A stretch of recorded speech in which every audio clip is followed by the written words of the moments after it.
Okay. Well, We probably should have planned. we should have planned how to start it. But I also think This is in keeping with this tradition is really well. Tradition at this Oh, nice. Because the next one, because the new one, Yeah, that's all planned. That's all. really thought out. Which Yeah. we have it all No, structured It's nice. and everything. We don't know that yet. We haven't test run. I'm thinking, because I believe in the rule of like do 3 and then toss them out. And then the fourth one's your first one. I like But that. I don't think we have that time. So I'm suggesting we do a test run of one. Okay. It should be just some movie we all know, we've all talked about at some point, and see how we can do it structurally. Yeah, that makes sense. That way we can save Skinamarink for the first one. For once we've kind of got our feet on the tarmac. Yeah. Running. By the time this comes out, I'm going to announce the first movie. Okay. Anyway, so that'll be fine. What would it be? Well, it's Skinamarink. It is Skinamarink. That's when we. I don't know if I'm going to announce the last. I might, just to say all of October. Here you go. Okay. Type deal. Because I assume it would be all horror or like some. Yeah. October. So, are you sure I didn't tell you? No, I don't think you did. You only told me Skinamarink. Okay. Well, Faith. The Oh. game. Oh yeah. You had mentioned that to me a little Because bit. he's done it, Yeah. and I haven't, and I should. Mhm. And then I don't think you touched the third one. Not the third Last one. Okay. I've done the first two. And it is something you can do in a sitting. Like Yeah, All that's three of it. them, honestly. yeah, it's not that terribly long, especially like if you've Yeah. done it before. And then you can just look up other endings, Yeah. how that works. Just like a refresher. Because I know like 2 gets dense real fast. Two's way denser than the first one. They all get exponentially more. First one's tight. Very much so. Very Good, much so. good experience. Yeah. Did you ever see how the creator did a reference video of him for the rotoscoping? No. So all the movement like for the rotoscoping is him Yeah. Oh, okay. Oh, and his wife. and his wife. Yeah. Yeah, for one of them. Okay. And I think they're literally like him. I think it's just him crawling up on the bed or something. Yeah. Or like his wife crawling up on the bed. It's him doing the what is it? Don't move, demon. I think that's him. Yeah, it's him. Yeah. That's good. That's good work. Man. Which makes it look really weird and like Janky. Yeah, janky. It's. I mean, that game leans in so well to like the terror of like antiquated technology and the moment of the '80s at the same time. Yeah. Like. And he grew up in like Texas and like I grew up in all around like religious. Like and I as a child. There's a reference in. It's either Faith 1 or Faith Part 2, I don't remember. You're in a kid's bedroom, and they've got a Kevin Sorbo poster on their wall. Yeah. Which is that might be 2. It's such a specific Christian 80s Yeah. reference. Yeah. That like yeah. What a deep cut. I appreciate that very much. I was gonna say disappointed, but I think we've matured beyond that point. I didn't like that I looked at you when I said that. I felt like we had matured past I sold the bid short. And I should have just kept going, like I do it whenever I mispronounce a word. Like, okay, do you guys have this? We're like, do you guys have this? Where you like, no, you're a freak. No, you're the only one. I know. Okay, where you say you purposely have an in joke with everyone, all your friends, that you say like a word a certain way, and then you say it out to someone else and realizing they were never part of it. So, for instance, I still called the witch of a bitch. Every time because that poster, and then I was hanging out with my buddy Ricardo. And I said I didn't even register. He laughed when I said to the bitch because I was just plowing through horror movie recommendations. Yeah. Yes. Or I was going on my rant of like it shouldn't have been advertised as a horror movie. It's a period piece with horror elements, but yes, the comic's good. Yeah. I mean, I remember when that movie came out. Like, it was one of the first times I'd been to the movies and felt like somewhat of a snob in just that like every single person around me was clearly not into it. You know what I mean? Like, yeah. Well, it didn't do well in theaters, if I remember. Yeah. Because again, all the ads were like the campaign was it's a horror movie. Yeah. Yeah. And that movie is not. It's like Crimson. I was about to say Mm-hmm. Crimson Peak. I mean, which is a great film. I like it. Yeah. Which is an awesome movie. But that was advertised as like a spooky ghost horror movie. Which it's most of it is just like Victorian, like it's like it's a Bronte novel, basically, with ghosts in it and sexuous actions happening. Yes, there's. Like, there's no one around for like 100 miles. When like Listen, here's what it is. Yeah. It's and also the big. I love the like the old Victorian, like. It feels like it's lifted out of a novel. Some of the symbolism of like, oh, the snow is blood red, and there's a hole that they've never fixed in the ceiling. I think Del Toro just likes the blood on Yeah. snow thing, because that's in almost everything. Like that's in Hellboy. That's in the remake he did about the Carnies. Carnival Row? That's not what it's called. No. You know what I'm talking about. But like that was a whole scene. Yeah. I think it's in Pinocchio. Oh yeah, it might well be. I think it's in like a lot of shit. I think it's in Pan's Labyrinth. Like, pretty sure. But yeah, maybe in that hunting scene. With the farmers. I don't know if it's in Devil's Backbone. I don't think so. But I don't think there's snow in that movie. Yeah. But yeah. Kronos, I don't think it's cold until the end of the movie. The end of the movie, and I don't think there's snow. But there's good shots of like blood with the grandpa. Yeah. In that movie. Yeah, I don't know how he did it. Like that movie for a debut. Well, I guess because the University of Mexico funded it. But it's also, you got to think he'd been doing short films for the better part of a decade before that got to be feature. So I think we talked about it on this podcast at some point of geometry. I know I brought up Kremlin. Sorry. Geometria, which was like a short film he did about a little boy that. I'm so scared every time I see you touch it. If it's gonna jolt, just because I'm so used to other mics. This is gonna fall apart. No. The volume will spike. Oh, okay. No, I was adjusting it just to make it. Okay, cool. Yeah, there you go. We should probably reveal that, because that's the intro. Just did that. Oh, yeah. We talk about that. We're in the same room. We recorded the first one. Yep. Yes, we are. We are back in the same chairs, too. Yep. In a tighter space. No, not at all. Oh, you're in the same chair. Classic chair, you. Yeah. Yeah, because that table set's been around. Chris, you could have just lied. That's true. We're all in the same chairs. We're lying anymore. We're at the finish. We're lying in the first episode. As bits. Yeah, that's true. Oh yeah. Wait, just the first one? I've been lying this whole time. Just the first one.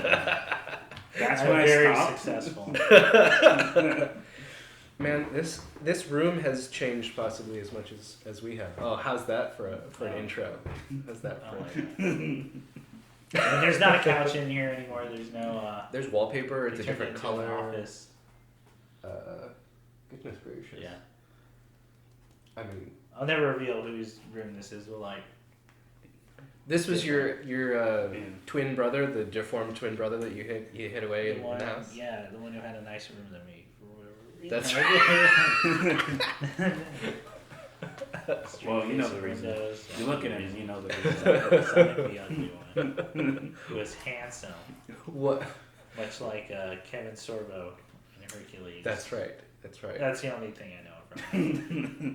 He just everything else is like God's Not Dead and like those kind of films. Oh, okay. Yeah. I only know Hercules. He's like and a handful of things with Chuck Norris in the related sphere of Bible movies. Yeah. So that is to say, if the audio quality is gonna, even though we're using a way better mic than we did that one time, probably still gonna get the echo which we wanted. Just for old time's sake, man. You know, we all have to yell because we did have to talk really loud. Make sure that we're all heard. Yeah. It was a different time, actually. You know, for you people who've been listening and stuck around with us past the point where it was like three young men shouting at you. Now we're three. Older. You guys want to talk about just how old you are? I got shit about had physical therapy yesterday from tendonitis in both of my shoulders that I got from work. Happens to us all, guys. And I like the person who I work with, but she gives these shoulder massages. She digs in to the fucking bone and tendon. That's where you gotta get at it. You gotta just. Yeah. And like I don't feel it until I touch it and I go, and then you're sitting there or you're laying there staring at the ceiling just being like, I don't want tears to show up. I'm a big man. Big boy. They can't see me. I'm a big boy. They can't make me cry. It's like, ooh man. Oh, and it's just shucking an oyster back there. Yeah, it just- really is. It feels like that. It feels like she's trying to get under it. Like where my arm connects to like its socket. Maybe she doesn't like you. Yeah, maybe. I honestly try to go in as like As not, neutral. yeah, as neutral as possible. No, Yeah. nothing you can know about me. You can't get nothing out of me. Yeah. But yeah, Chris. So what was your experience re-listening to the first episode? I didn't re-listen to much. I couldn't do it. I was like, I've had enough. I've had enough of this. I really can't re-listen to myself do stuff, even Same. though I've done it before. But like, Yeah. more high pitched, I guess. I guess. 10 years. I say a lot, and I think I'm still saying it. A lot. Not nearly as much. So I say like there's okay. No, I'll wait till we get to the ending. Sure. I was fine for though, a right? story. No, you were great, man. You were the best part. A lot of it, it reminded me a lot of the way the conversation still went, and like when we knew each other, when we first we met in like high school, we were just doing very stupid Bits. Yeah. That do not connect with anything. Anything, yeah, it's all just. We're just lying to each other and like seeing like, can you add to the line? Can you add to this bit? Like, Yes, now, and. Yes, and. versus now we do bits still, But we're Yeah. smart. we're smarter. Yes. No, a Yes. lot of them we dig into each other. Yeah. Because we've known each other long enough It's that we I know don't know. what we can get at. I kind of like both. I kind of like where it's I can either. appreciate both. Yeah. I like both. I also really like the behind the bits. Yeah. Hey everyone, that one didn't work. Let me explain what Chris's joke was trying to be and what Let me explain all these layers to this thing that's not even on the podcast anymore. Yeah. Yeah. But yeah, it's weird. I think I like our conversations now more. Yeah. I do think they got better. We gave up on that making Twitter not Twitter, fucking audio dramas.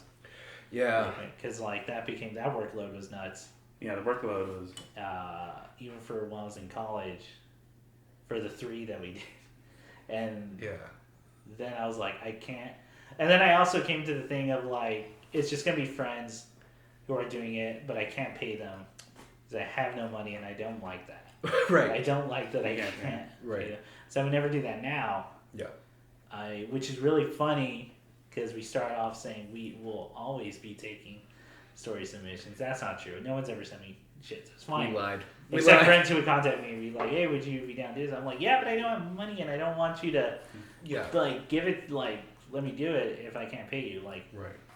for the story and all that. But And yeah, the logistics of that Yeah. turned out. I think as we went on though, it was all doing and then learning. Mm-hmm.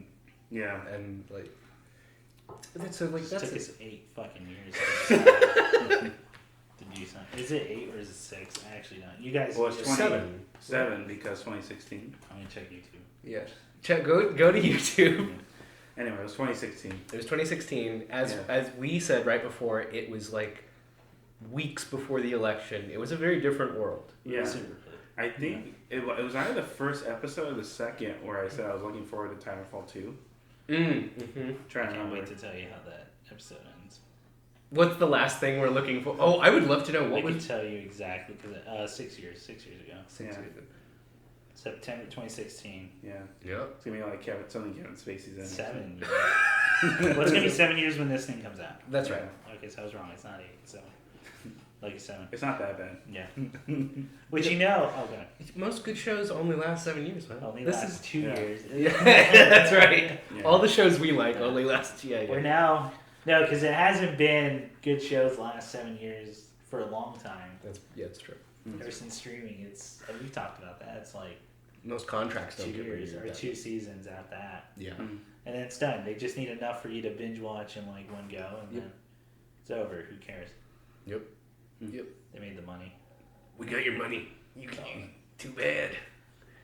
I mean, Support the writer's strike. support the right. Hey, None of us are part of the union, so it's fine. Mm. I'm trying. If anyone wants to, Hey, if anybody wants to help, a young really upstart, not good at what he does. I could write you a book about anything. You want me to write Or just whatever the fuck. whatever the fuck. Give I me proved that that. with the game. I can do it. I have a range. If people are gonna buy Paul Rudd's pretend character's autobiography, I'll do one for any. I'll do a Hulk autobiography. I'll do any. Yeah, that would be fun. That would be fun. A Bruce Banner. Paul Rudd. I know Paul Rudd. I live in LA. We all know each other. When I met him at the bowling alley the other night, I saw him.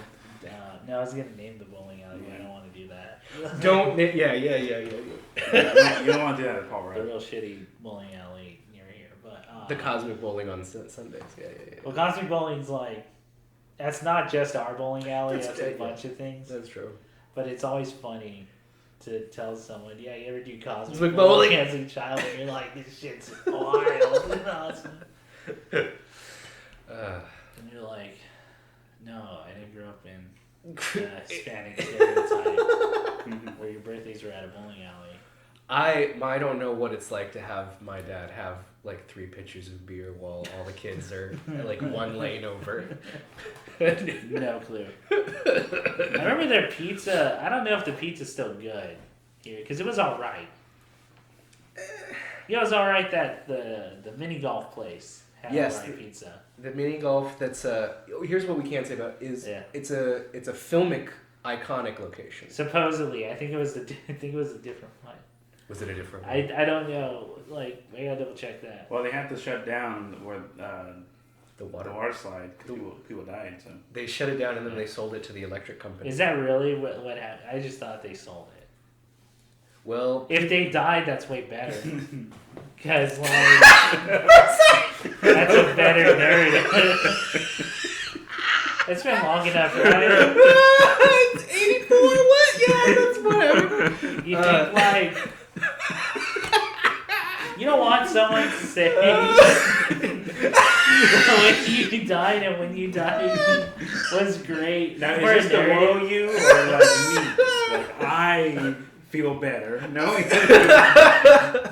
Actually, segues to what I read. Fuck. I'm sorry. I was gonna point out something, Yeah. but then I'm like, I don't want to start a thing where I'm pointing out Yeah. things about us, about our like bodies, because I just know something with Ian. Yeah. I'll tell you after. Okay. What about me? Oh yeah, I could start. Like, how much time you got? Never mind, I'm sensitive. Oh man. Yeah. So I don't know. What we're gonna, because we can talk about what we've been watching and all that, just for like old time's sakes. Yeah. We can ask each other questions. I thought about keeping this more free flow. Yeah. Absolutely. That And- sounds good. I thought about doing like a Twitch, do it live on Twitch, have people ask questions. Yeah. I have no clue how I would set that up in this room anymore because I would have to move so much shit. Put it on Yeah. a big Yeah. TV over there. And then any of the electronics here, they're not mine. So Right. like I would have to be messing with other people's stuff. Yeah. Yeah. Man, laptop. What does sound nice, huh?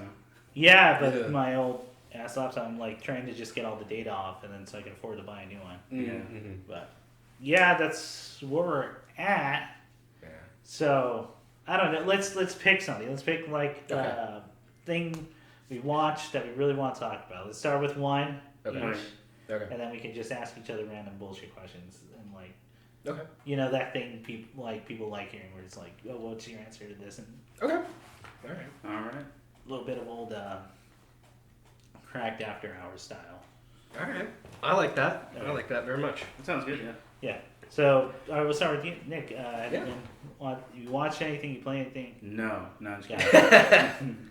Because I think, like, game-wise, it has just been committing to Armored Core forever. Okay. And, You want to talk about how you're really mad about Armored Core? Are you really mad about it? No, it's just, like, it is... I think it's more funny than anything. Oh, okay. Because, like, the whole thing... I was just praising Armored Core 6 last podcast. Mm-hmm. Yes. And then as of this recording, they put out an update for the game. Okay. And the update for the game was that the major changes was that they nerfed the bosses to be easier and more approachable to the players. Right. And then also at the same time, it was glitches, and then it was also trying to fix some of the issues with some of the weapons. Yeah.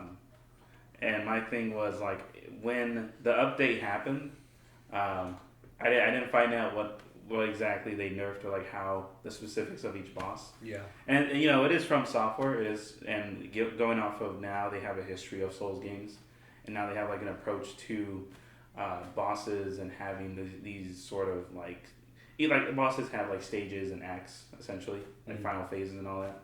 So it was wild, like after the update, to then go finish Armored Core. So I finished the story, and then have it so like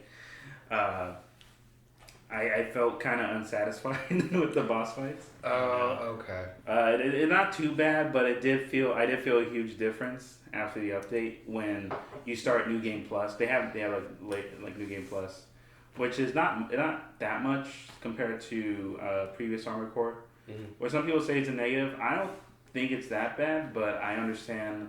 Like, if you waited this long, you want as much content as possible. Yeah. Which I guess is a plus in a way. You want more of it. Yeah. Yeah. But also, like, they made Elden Ring right before this. Yeah, that's... Yeah. There's so much. And like, that game's, like, huge as fuck. Yeah. So I honestly appreciate they kind of kept it more tight this round. Because the story is actually very tight. Like, there is no... There's, like, some decision-making and kind of, like... In terms of story-wise, it kind of leans more towards Bloodborne of, like, there's this ending if you kill this person. There's this true ending if you talk to this person and then an innocuous item. Or you have, like, a certain load. Which I thought was really interesting. Like, it's not a spoiler to say, but, like, certain loads give... I think I said before, if you fight bosses that are other mechs, other armor cores, depending on your build, you get different sets of dialogue. Okay. So, and that is like the most apparent at the end of that, which I think is really cool. Like I guess it's for people that kind of catch that. So I will say, like, you know, despite all that, I will say that is probably like going to be my game of the year. Oh wow. Okay. So far, it is like it's just so satisfying to play. There's no other way to say it. Like, it's just badass. Like, so do you feel like those like differences, those different iterations are a good motivator for players to like, oh, I really want to go back. I really want to explore what those other avenues are. Yeah, because like I think if anything, the incentive is like the new missions, and like there's I think in total like 6 or 7 for Armored Core 6, and also I think it's just now it's kind of just a victory lap with the bosses because you keep everything, and now like like in Souls, like you know how they work. Know how they work, all their movements. So some of the bosses, with the end game weapons are kind of just nothing. Yeah, right. That is always the thing with Souls games is like you can only learn the boss once, because then once you learn them, you know how they work. Yeah. Like what you got to do, which is why like weapon variability is so like enticing for a new game or new runs, because you have to think differently if the weapons are different enough. But is there that because there's like different builds? Yeah. You can just like I imagine commit to a melee build. Yeah. Or like you're optimizing, you're changing build every time. Yeah. Yeah, that's why like after you die, you have like option to retry or assembly. Like you just try a different build. Yeah. Yeah. Which I mean, again, I guess I'll just see if the mods maybe change it to a normal to what it was to experience it. Because like I didn't know like after the update what it nerfed, and like I did feel like they got it. I did feel a couple times after I beat a boss of like that seemed too easy. Right. Or I felt like that should have been harder. Yeah. Which is crazy because I was loving the difficulty and like the first couple of bosses, because I do always love getting to like those feelings of you beat the first phase, you figured it out, and then the second phase happens and you're like, what the fuck is this? And like you're just kind of just doing that trial and error. Right. So I will say like the thing that stands out for me, Armored Core 6, is like I think just the design of everything, design and sound is like incredible. Right.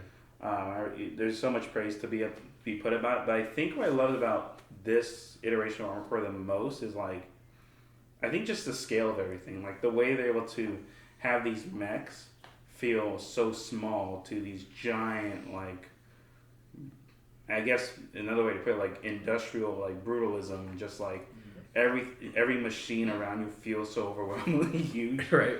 And like you'll literally look at factories and go, what the fuck is that? Like it's just layers and layers of machinery. Metal on metal. Yeah. Okay. And there's an awesome moment in one of the bosses that reminded me actually of Dark Souls 3. Oh. With one of their bosses, but I won't spoil that much. But yeah, it's just like, man, you can tell like all the other game design ideas they had through Souls games were kind of like falling into, especially the bosses and the level designs. So really creative, really, really interesting visuals. Interesting, yeah. I think it's the best way to describe it. Okay. But yeah, it's just so good. It's so satisfying like that, and I'm only talking about like the customization for what you can do in the game. Mm-hmm. It's absurd. Like you can literally go pixel on pixel for every single part.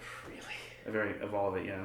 Like it's that great. You can even upload images if you want, like in those old customization games. Like, but yeah, it's just so good. Wow.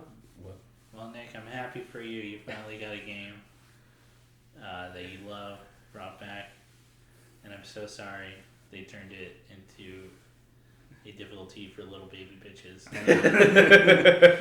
They can't handle up with your big, strong, armored core hands. Man, people they were complaining so much. Like the first two bosses, they're like, "Oh, I can't figure it out," and I beat it like in two tries. Right. They're all weak, tries. Nick. They're bad. I'm just like, do people not paying attention? Like, it's just weird because then I'll see streams and then like even the like properly VTubers are like figuring it out. I'm like, well, yeah, if you know how it's working, like you can just pick a build that works for you. Like I don't know. I don't say like. Have you tried being good at it? Good. Yeah, exactly. I haven't. No one played Armored Core. Nick, Armored Core was for weirdos. It was. It really was. Dude, we were playing it now because Souls is so big now. Right. And that was another one that didn't used to be, but now it is. Yeah, especially because of streaming. Especially because of streaming. And like now they're playing Armored Core, which was the game for weirdos, even more weirdos. It's weird, yeah. As an outsider, they should bring back Kingsfield, and it should be exactly the same. They should. And people would lose their fucking minds about how Kingsfield works. Kingsfield's fucking crazy. How do you play Kingsfield? It's a first-person sword game where you're slashing through dungeons underground again. So it's Dark Souls if it was first-person on a shitty, not shitty. It was good at the time computer. Sure. And then hacking and slashing with very small field of view. You don't know what depth is because it's first-person. Sure. You can't see everything, but it's first person, like a small cube, like square. And then right. Yeah. It's great. That game's great. It's great. Okay. They should bring back a Togi. Oh man, and then maybe we'll get Metal Chaos too. Do you think that the popularity of Dark Souls is a part of why they decided let's try this niche thing. Let's see if we can get a wider net cast on this type of a game. It probably helped to get funding from Bandai Namco. Yeah, to convince them. Yeah, to convince them to do it. But I'm sure they've been wanting to do that for a while. And just it felt like to me, Souls just took off so much that they kept going with it. Yeah. Unless they wanted to do it, I don't know. We don't know because when he does talk, he never talks about stuff like that. Right. Miyazaki, but yeah, who knows.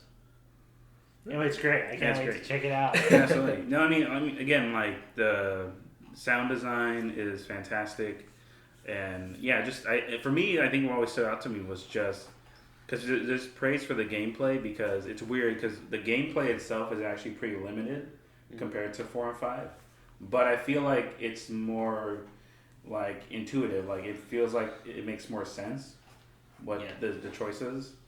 And it feels like it's kind of like Devil May Cry where it's now focused on your skills. Yeah. And more giving these Whereas 4 and 5, the problem that was probably my only problem for the answer was there were some build you just never touch. There were some guns like you just avoided forever. Right. But I felt like 6 was the most well-rounded. Like you can just pick any gun. It's just feels tighter. Yeah, tighter in design. Yeah. Got it.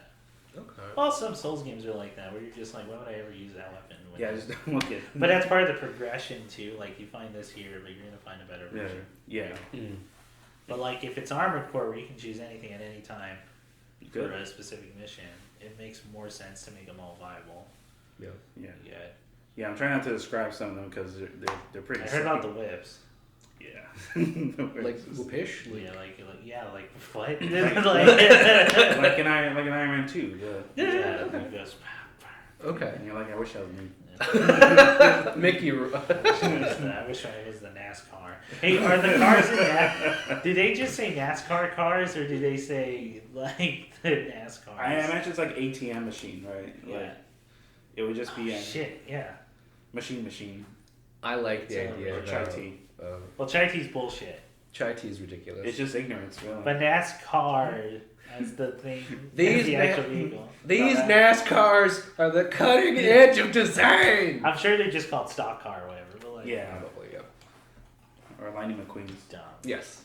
The vroom vrooms. The beep beep vroom vrooms. I'm not a writer. I hate technology. Yeah.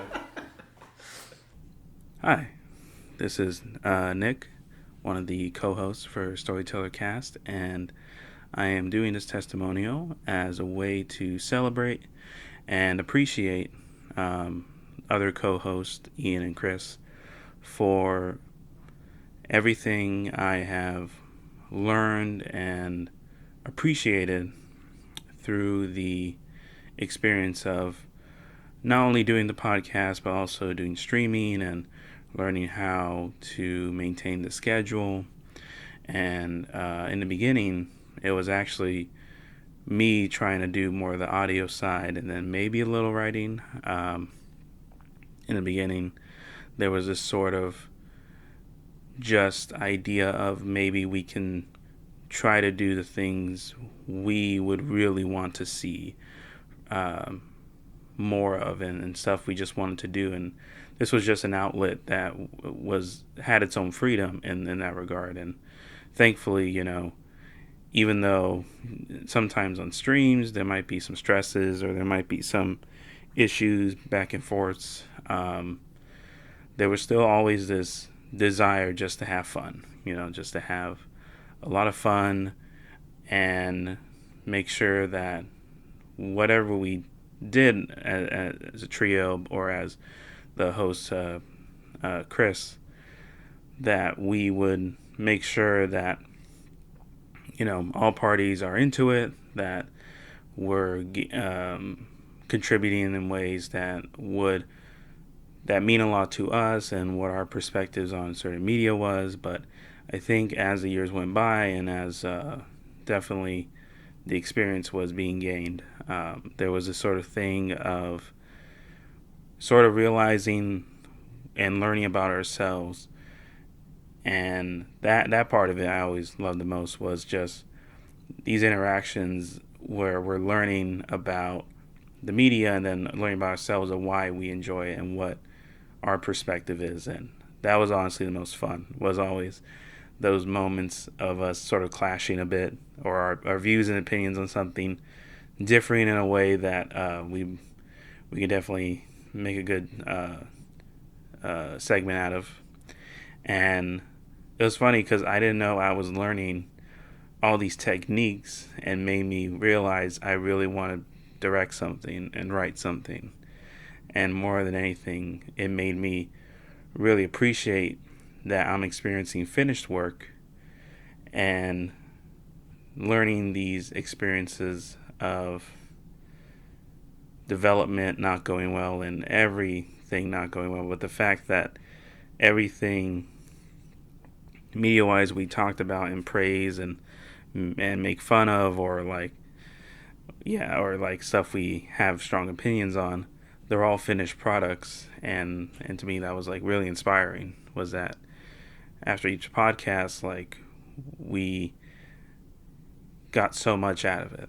And I think that was the most important thing, not only for myself but for the other co-hosts also, and for the viewers also, was that something was gained out of the podcast episodes, the streaming, the watch-alongs, all these years of just really driving home the lesson of you just find things you want and love to do and then go try to do them well. And I think moving forward for our segment and for our new chapter for the channel and our own personal projects, that sort of theme is kept and sort of strengthened, and then also like transformative in whatever we pursue. So from Storyteller Casts and for myself, Nick, who used to go by Amidst None, wanted to say thank you to everyone that's listened for the total of 7 years, which is a lot, but it never feels like it, I guess, because we were just having so much fun. And it really was the highlight of our days, being able to do these episodes. And just want to say thank you to everyone that's listening, everyone that stood by, or anybody that left a comment or took the time to watch a stream, and to the two co-hosts, Ian and Chris. Thank you so much, and I really do appreciate being brought on, because every minute of it was worth it, and I'm looking forward to the minutes after this. Thank you. Alright, okay, that was one. We're doing it. Hey, we're doing it. Let's, Ian. I actually sat down and watched a whole movie. That's great, Ian. I played FF16. Which was a whole movie in itself. I bet Did you finish FF? No, I haven't finished. Oh, I'm like, according to the thing, I think I'm about like a third of the way through. Good lord. So that game's long. But no, let's go to your movie. Yeah. Okay, for sure. I saw Gabriel Garcia Bernal's new flick that's about a real luchador from the 90s. Okay. It's called Cassandro El Exótico. And it's a film about like a luchador who was living in, working in Juarez and living in Texas. Yeah. It plays basically a drag wrestler, and one of the first ones that like won matches. Is she the one that trained Conan O'Brien? Oh, maybe. That Conan O'Brien goes to Mexico wrestling spot. Oh shoot! Because that's a famous wrestler. She's Was she's in everything. mask or no mask? No mask. That might be. It might be them. Yeah. Might be Well, them. because the drag thing was like the whole point. Yes. Okay. Yes. Yeah. And I'll look her up. You go. Sure, go ahead. So yeah, it's a movie set in the early '90s. It's a pretty good biopic. Mm-hmm. I liked it enough that afterward I went and I actually looked up the stuff and got a kind of an idea. Yeah. But yeah, it's basically this fella who is an illegitimate child. He's like one of the big parts is that his mother's a laundress and his father is like paradoxically a deeply religious man who has multiple children by multiple women. As one does. As one does. Mm-hmm. And so they... Cassandra, right? Yeah, Cassandro. Yeah, that's the one that trains Conan O'Brien. That's crazy. And the Conan O'Brien goes to Mexico. Oh, wow. Wow. That's pretty sick. That's pretty sick, actually. Really cool. That's really cool. Yeah. What ended up getting Cassandro like really famous was having a match against the son of Santo. Yeah. And any match with Santo is like a good boost. It's a huge because Santo, like, That's for those who don't know, like luchadors, Santo's like the guy. Yeah, it's the guy. Like next to maybe like Blue Angel or like the original, or sometimes I was gonna say Tiger Mask, but I mean that would be just Japan. But he's known. Anyway, Santo has movies. And multiple like, movies. Oh, yeah. A ton of movies. In fact, my buddy, a friend of mine, has got a bunch of collection of them. Del Toro attributes his movie, like, loves his movies. Yeah. They're really fucking cool. Yes. If you ever get to see them. It's the stuff you always hear about, like, luchadors are folk heroes. Yeah. Over there, it's different. Like, wrestling's different over there in the way, like... Oh, yeah. the luchadors and luchadoras are regarded. Yeah. In a lot of ways. But yeah, Santos is the guy. I mean, yeah, he was. If I think this is an apt comparison, he is to the world of wrestling what Superman is to the world of superheroes. It's just like he's the name. Yeah. That's he's the ideal. He's the ideal. Yeah. So, son of Santo in 92 wrestles with Cassandro. Does lose, but regardless, like it's a huge. Because no one can beat Santos. No one can beat Santos. No one can beat Superman. That's right. Yeah. That's exactly right. It's like Ramses. No one can beat Ramses. Exactly. Except Nacho. Except Nacho.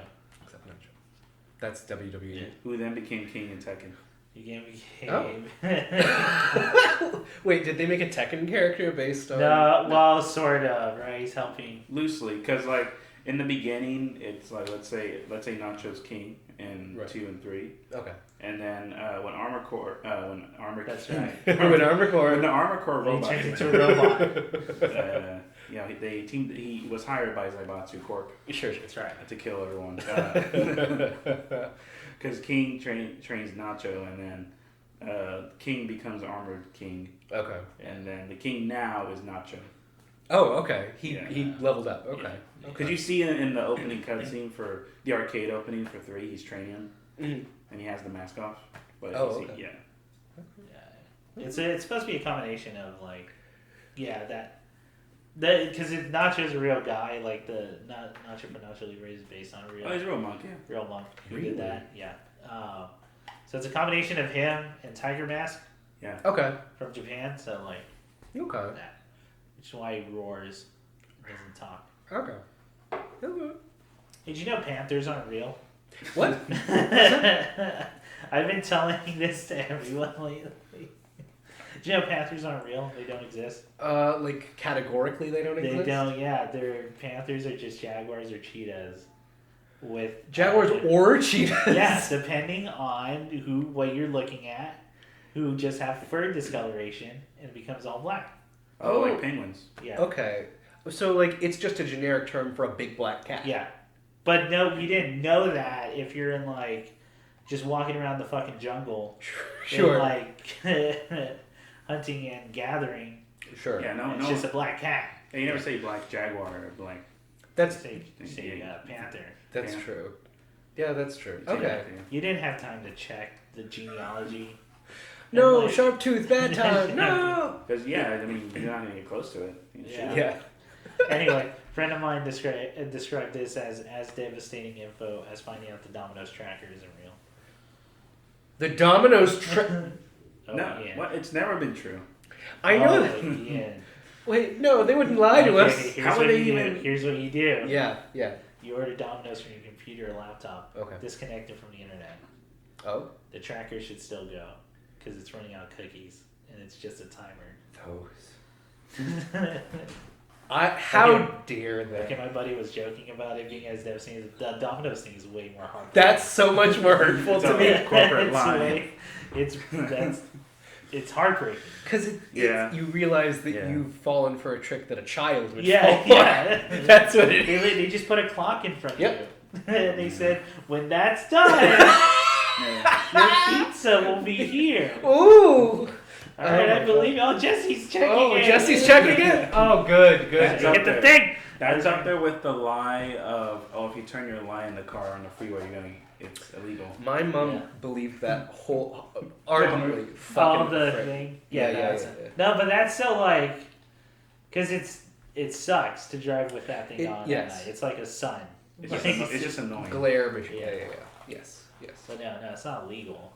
It's not known a crime against. It's like you can drive barefoot. I think. Yeah. I don't think there's a law against that. Wait, did someone tell you it's a crime? That was also something my mom told me. You can't drive a car. She was just telling you to put your dogs away, dude. Teaching you manners, buddy.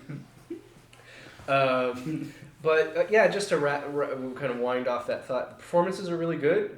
I might check that out. I like Cassandra. That sounds awesome. Gabrielle is really good. I here's what I want to say. I sat down and I watched it. The other night. And I told my partner, like, oh, this movie looks pretty good. What do you think? He was like, oh, I'll see the trailer. And he's like, because he doesn't know much about wrestling. And I was like, you're not going to need to know. That's not going to be a barrier. But so he's like, oh, see it. And then like a supporting actor in the movie is Benito Martinez, Bad Bunny from the last Gorillaz album we talked about. Okay. And he was like, he's the only reason a lot of people are going to watch this. And I said, I can accept that. I can accept that. That's fine. I hope more people do. Yeah. Good. But you attach the name. You attach like a famous face to it. Yeah, but because I just kicked it, and I want to make sure no one else makes the mistake. That was another thing that kept showing up in that first episode. That was annoying the shit. Kicking the shit. Yeah, for people who don't know, we used to put a mic on top of an amp, and then and we would rock our fucking. And we have to be really close to the mic, so we're all like, everyone be close, and it didn't matter. We would hit it. See, now you learn, Chris. That's a whole arc. Is that you learn? I'll tell you what. Doing the podcast online did have a lot of benefits, even though I still think I like the energy when you're in a room. Like, I definitely feel it already. I feel it. It's want to murder. The rage, it's real. The joy is real. Yeah. But then there's like, because there's a thin barrier, man. There's a thin barrier between violence and and where you're gonna start. You can start something. Well, we gotta do that. We gotta go back to putting a camera. Oh my god! In the room. Oh god! No. I remember that. That was I saw the light. I actually have new lights. Oh, okay. That I bought from a friend of mine. Okay. They're like hardcore, like old lamps you would use for like indoor sets. Oh, okay. Because he makes like short films. He doesn't want them anymore. Cool. So, but I bought them as a future thing because I have video ideas for the podcast in case we ever want to do events. Sure. Yeah. To make shit sound good. I like that. Just need better mics. I thought about getting like lapel mics. So maybe a lapel mic and I remember when we were still doing the streams, like the Kingdom Hearts streams. We're gonna have to keep doing. 4's coming out in a year or two. Yeah. Uh-huh. Well, why don't you stream good game? I'm gonna hit my 30s and like that. That's what we do. Wouldn't it be tragic to be in your 30s and play Kingdom Hearts on the internet? I already brought up that comment you made, right? Like, which one? You don't feel like you're in your 30s. I don't feel like I'm in my 30s. I sometimes forget. We're so fucking old. I know. I had had a particularly like good weekend and I was like, I don't feel like I'm in my 30s anymore. And he was like, really? Let me remind you. You feel your shoulder? How the joints working? Did you do your stretches this morning? How's that back? Yeah. How's that happening? How's your back? Have you noticed it today? You ever just wake up wrong and you go, well, that's my knee for the entirety of the day? I have had the thing where, like, if I'm laying on my stomach on a bed or a couch. I've been finding myself, like waking up on my stomach and I don't know what it is. Yeah. That didn't start until, like, a year ago. That position for sleeping is only good if you're drunk. That way, in case you so in case you vomit. I know that. Like, it just goes down and don't die. There's no other reason. Because gravity's just pushing your spine into your pelvis. Yeah. That's all it's doing. Yep. And then it's like, it's bad for breathing. For breathing. Maybe that, but I always think that's why people do it when they sleep face down. Yeah. It's because, like, the lack of oxygen just knocks you out. They smother themselves just... Yeah. Nah, I got the adjustable bed, man. You have a magic thing. I never feel... I get so comfortable, like, with the sleep there. I get such a deep nap that it feels weird when I wake up. Like disorienting? Oh, I've had that, yeah. So you've got one of those Matrix, like, recumbent... Like... He has, like, a pediatric. Oh, you never seen it, yeah. Oh, that's right, you never seen it. I haven't seen your new... No, I'll have to take a look.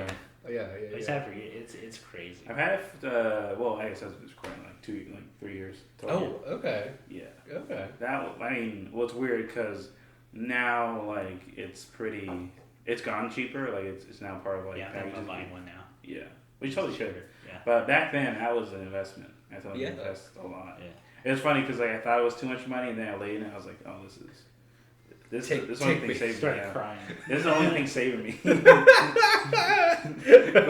But Chris brought up a great point of that while it is nice, let's say I'm in that super nice position. Oh, yeah. Sure. And let's say the Zero G position. But let's say another big earthquake happens. I'm gonna have to adjust back flat as everything's shaking. Oh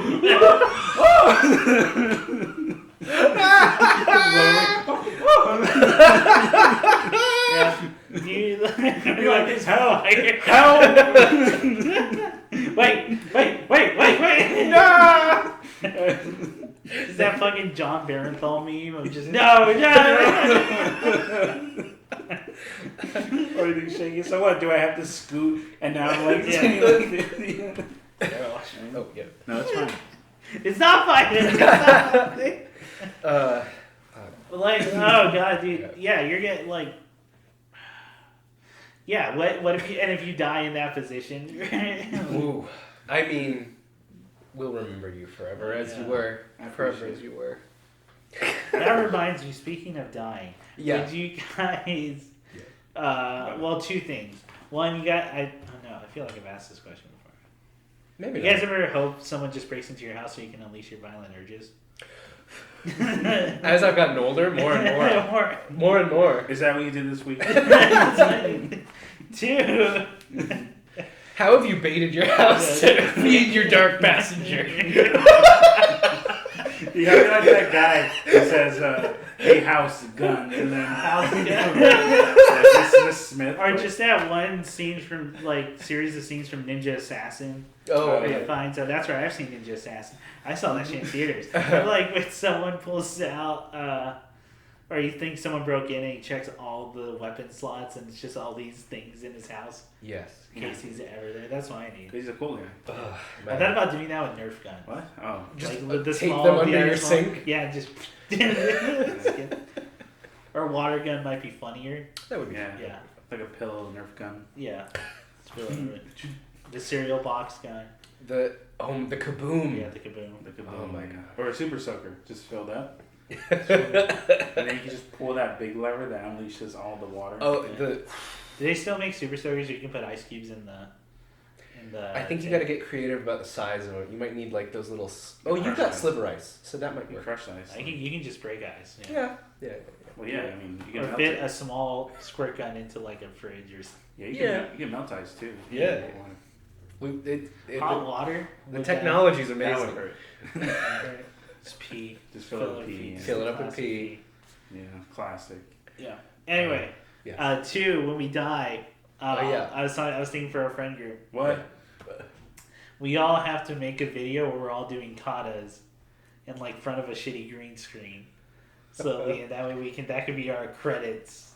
Oh, the credits are all right. The reason I bring that up is because I saw the Jack Ma, the owner of Alibaba or Ali Incorporated, big giant AliExpress, the 22-minute kung fu movie he made with Jet Li.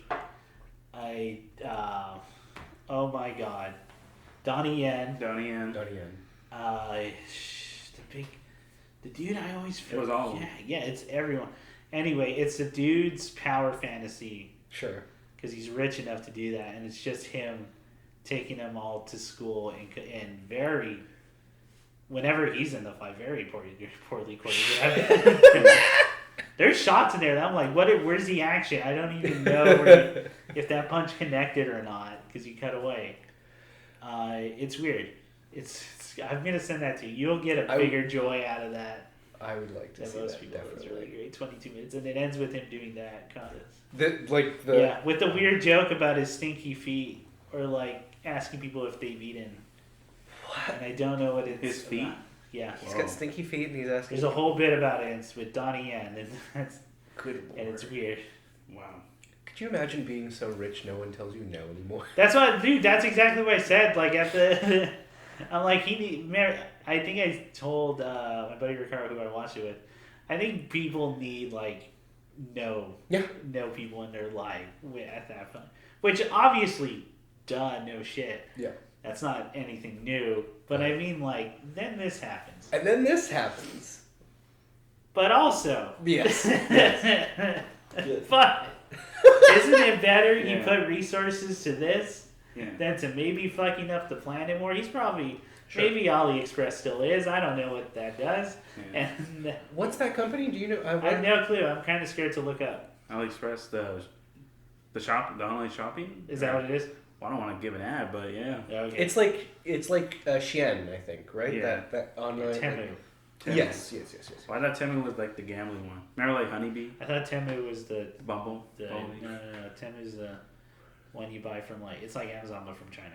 Oh, yeah. okay. Okay. I think. Okay. I don't know. They installed that shit on my phone after I updated for whatever goddamn reason. Yeah, I Oh, didn't click no, it. there is you know the reason. Yeah. Well, I know the reason, but I mean, I delete everything they Right. ever put on my phone. But yeah, so the cast of the movie is Jet Li, Donnie Yen, you got Wu Ping Young, Lee Chen, Jason Statham, Manny Pacquiao, Holy crap. the famous sumo wrestler Akinori. Well, sort of. You have Jason Statham and those three guys. Yeah. Because they show up as cameos, literal cameos on their phone. They probably paid them Oh, for okay. a thing. Just Okay. be like, I'm gonna fight you, Chad, at some point. But yeah, I know it's all these amazing, just actors and this fucking Horribly underused. yeah. Horribly underused in that way. I paid him $5,000. It's a real shame. It honestly is a shame. Natasha Liu's in it. Yeah. Oh. From Guns Akimbo, from Star Wars Ahsoka. Okay. Oh shit. Oh, I've just started that. Oh, I haven't. I'm so behind. I didn't finish Mandalorian season 3. I finished Mandalorian. I still have to finish the Ahsoka and Okay. and what was the animated one? I haven't finished either. The 2. Visions. Visions 2. I haven't done Missions. I was thinking of they did season 2 of Bad Batch, right? I Oh, think. bad bitch. That bitch, yeah. The bitch. The bitch. Yeah, I think so. I don't know. I haven't watched. I tried that Clone Wars season. That Clone Wars season 1 is Not for you. boring. Yeah. And I heard that. I heard it was boring. Yeah. But then I'm thinking, it's a lot of episodes. It's like 24 or something. Yeah, it's I gotta network, go man. through a lot and before I get to what they're calling the good stuff. And I don't know. And then I heard mixed stuff about Rebels. I don't know if I like Well, Rebels, I do know, skews to a younger audience. Yeah. And I can say that for the first episode of Ahsoka, Yeah. that's all I've seen right so far, Okay. is I can definitely tell where they're trying to marry Star Wars, classical Star Wars fans and the Rebels fans, because it does read as skewing younger. Okay. It feels like it's for a little bit younger of a person. Got it. Which I don't think is negative. It's just, it took me this long because, as I've said on the podcast, I have a toxic fan in my life. I can't get rid of. Dude, I don't even know how you're still watching because I'm actually just kind of I think I'm gonna wait. Mandalorian. They got worse, each season. Yeah. Yeah. Or at the very least became it became worse also in the sense that it's less interesting. As it It's goes. less focused. It's kind of weird. Yeah. Which is funny because season 1 is just each episode's just its standalone thing. Yeah. But in a weird way that makes it more focused because he's just it's a cowboy show at that point. It's a western. Yeah. It's an old western. Yes. Or Wolf and Samurai Cub. Jack. Yeah. Yes. Wolf and Cub. I mean, the episode with Bill Burr was pretty great. Yeah, Yeah, it's that was- his best performance Yeah, I agree. he's ever done, and he's No. the most interesting character in that episode. I don't know if it's his best, because his best is Breaking Bad still. Oh, he was really good on Breaking. He was in King of Staten Island. That was great. Oh, wait, I forgot about that. Yeah. No, but remember when he's convincing Ted in Breaking Bad Mhm. to sign the check? Oh my god, yeah. And then Ted's Yeah, about. but that's just him doing the villain. and then Ted's like, "Oh, it's my dear friend Skylar. Let me go talk to her." Yeah. And he goes, "No, it's not phone call time. It's check writing time." He's God, what an amazing performance. As a quick aside, I don't have too much to say about it other than it sounds exciting. Yeah. It's really good. Vince Gilligan is apparently in development now for an anthology horror science fiction series. Oh, I heard about that. Yeah, I Wow. can't wait. Damn. I hope it's just X-Files again. I hope it's just good. You know how there's no more original IPs anymore. Yeah, it's gonna be X-Files again. It's gonna be, but we recast everybody. Yeah. I mean, why not? No, but honestly, like whatever he does, I'm hoping. They're probably not, because they would have announced it by now. I feel like. I hope they do another Cabinet of Curiosities. Yeah, I at hope some so. point. Yeah, I really wish that could be like a yearly thing. that would be. But Yeah, it just doesn't seem viable. Like, I don't know how. yeah. I put so much work into that first one. Like, it was really good. It was it's excellent. really fucking good. There's some fucking horror bangers in there. Like, no, it's good stuff. And then, I'll watch whatever Vince Gilligan puts out. That's another thing I'm watching. Season 3, towards the end of season 3 of Better Call Saul. Ooh, okay. So I already got to the chicanery episode. Chicanery is one of my. I mean, It's one of the best written episodes of television I watched. Like, straight up. Like, It's so dense, like, and just so much I can stop looking at it, like, or just I gotta pay attention. It's crazy, like time melts in that episode, but it's good. Like, no, because it's also like.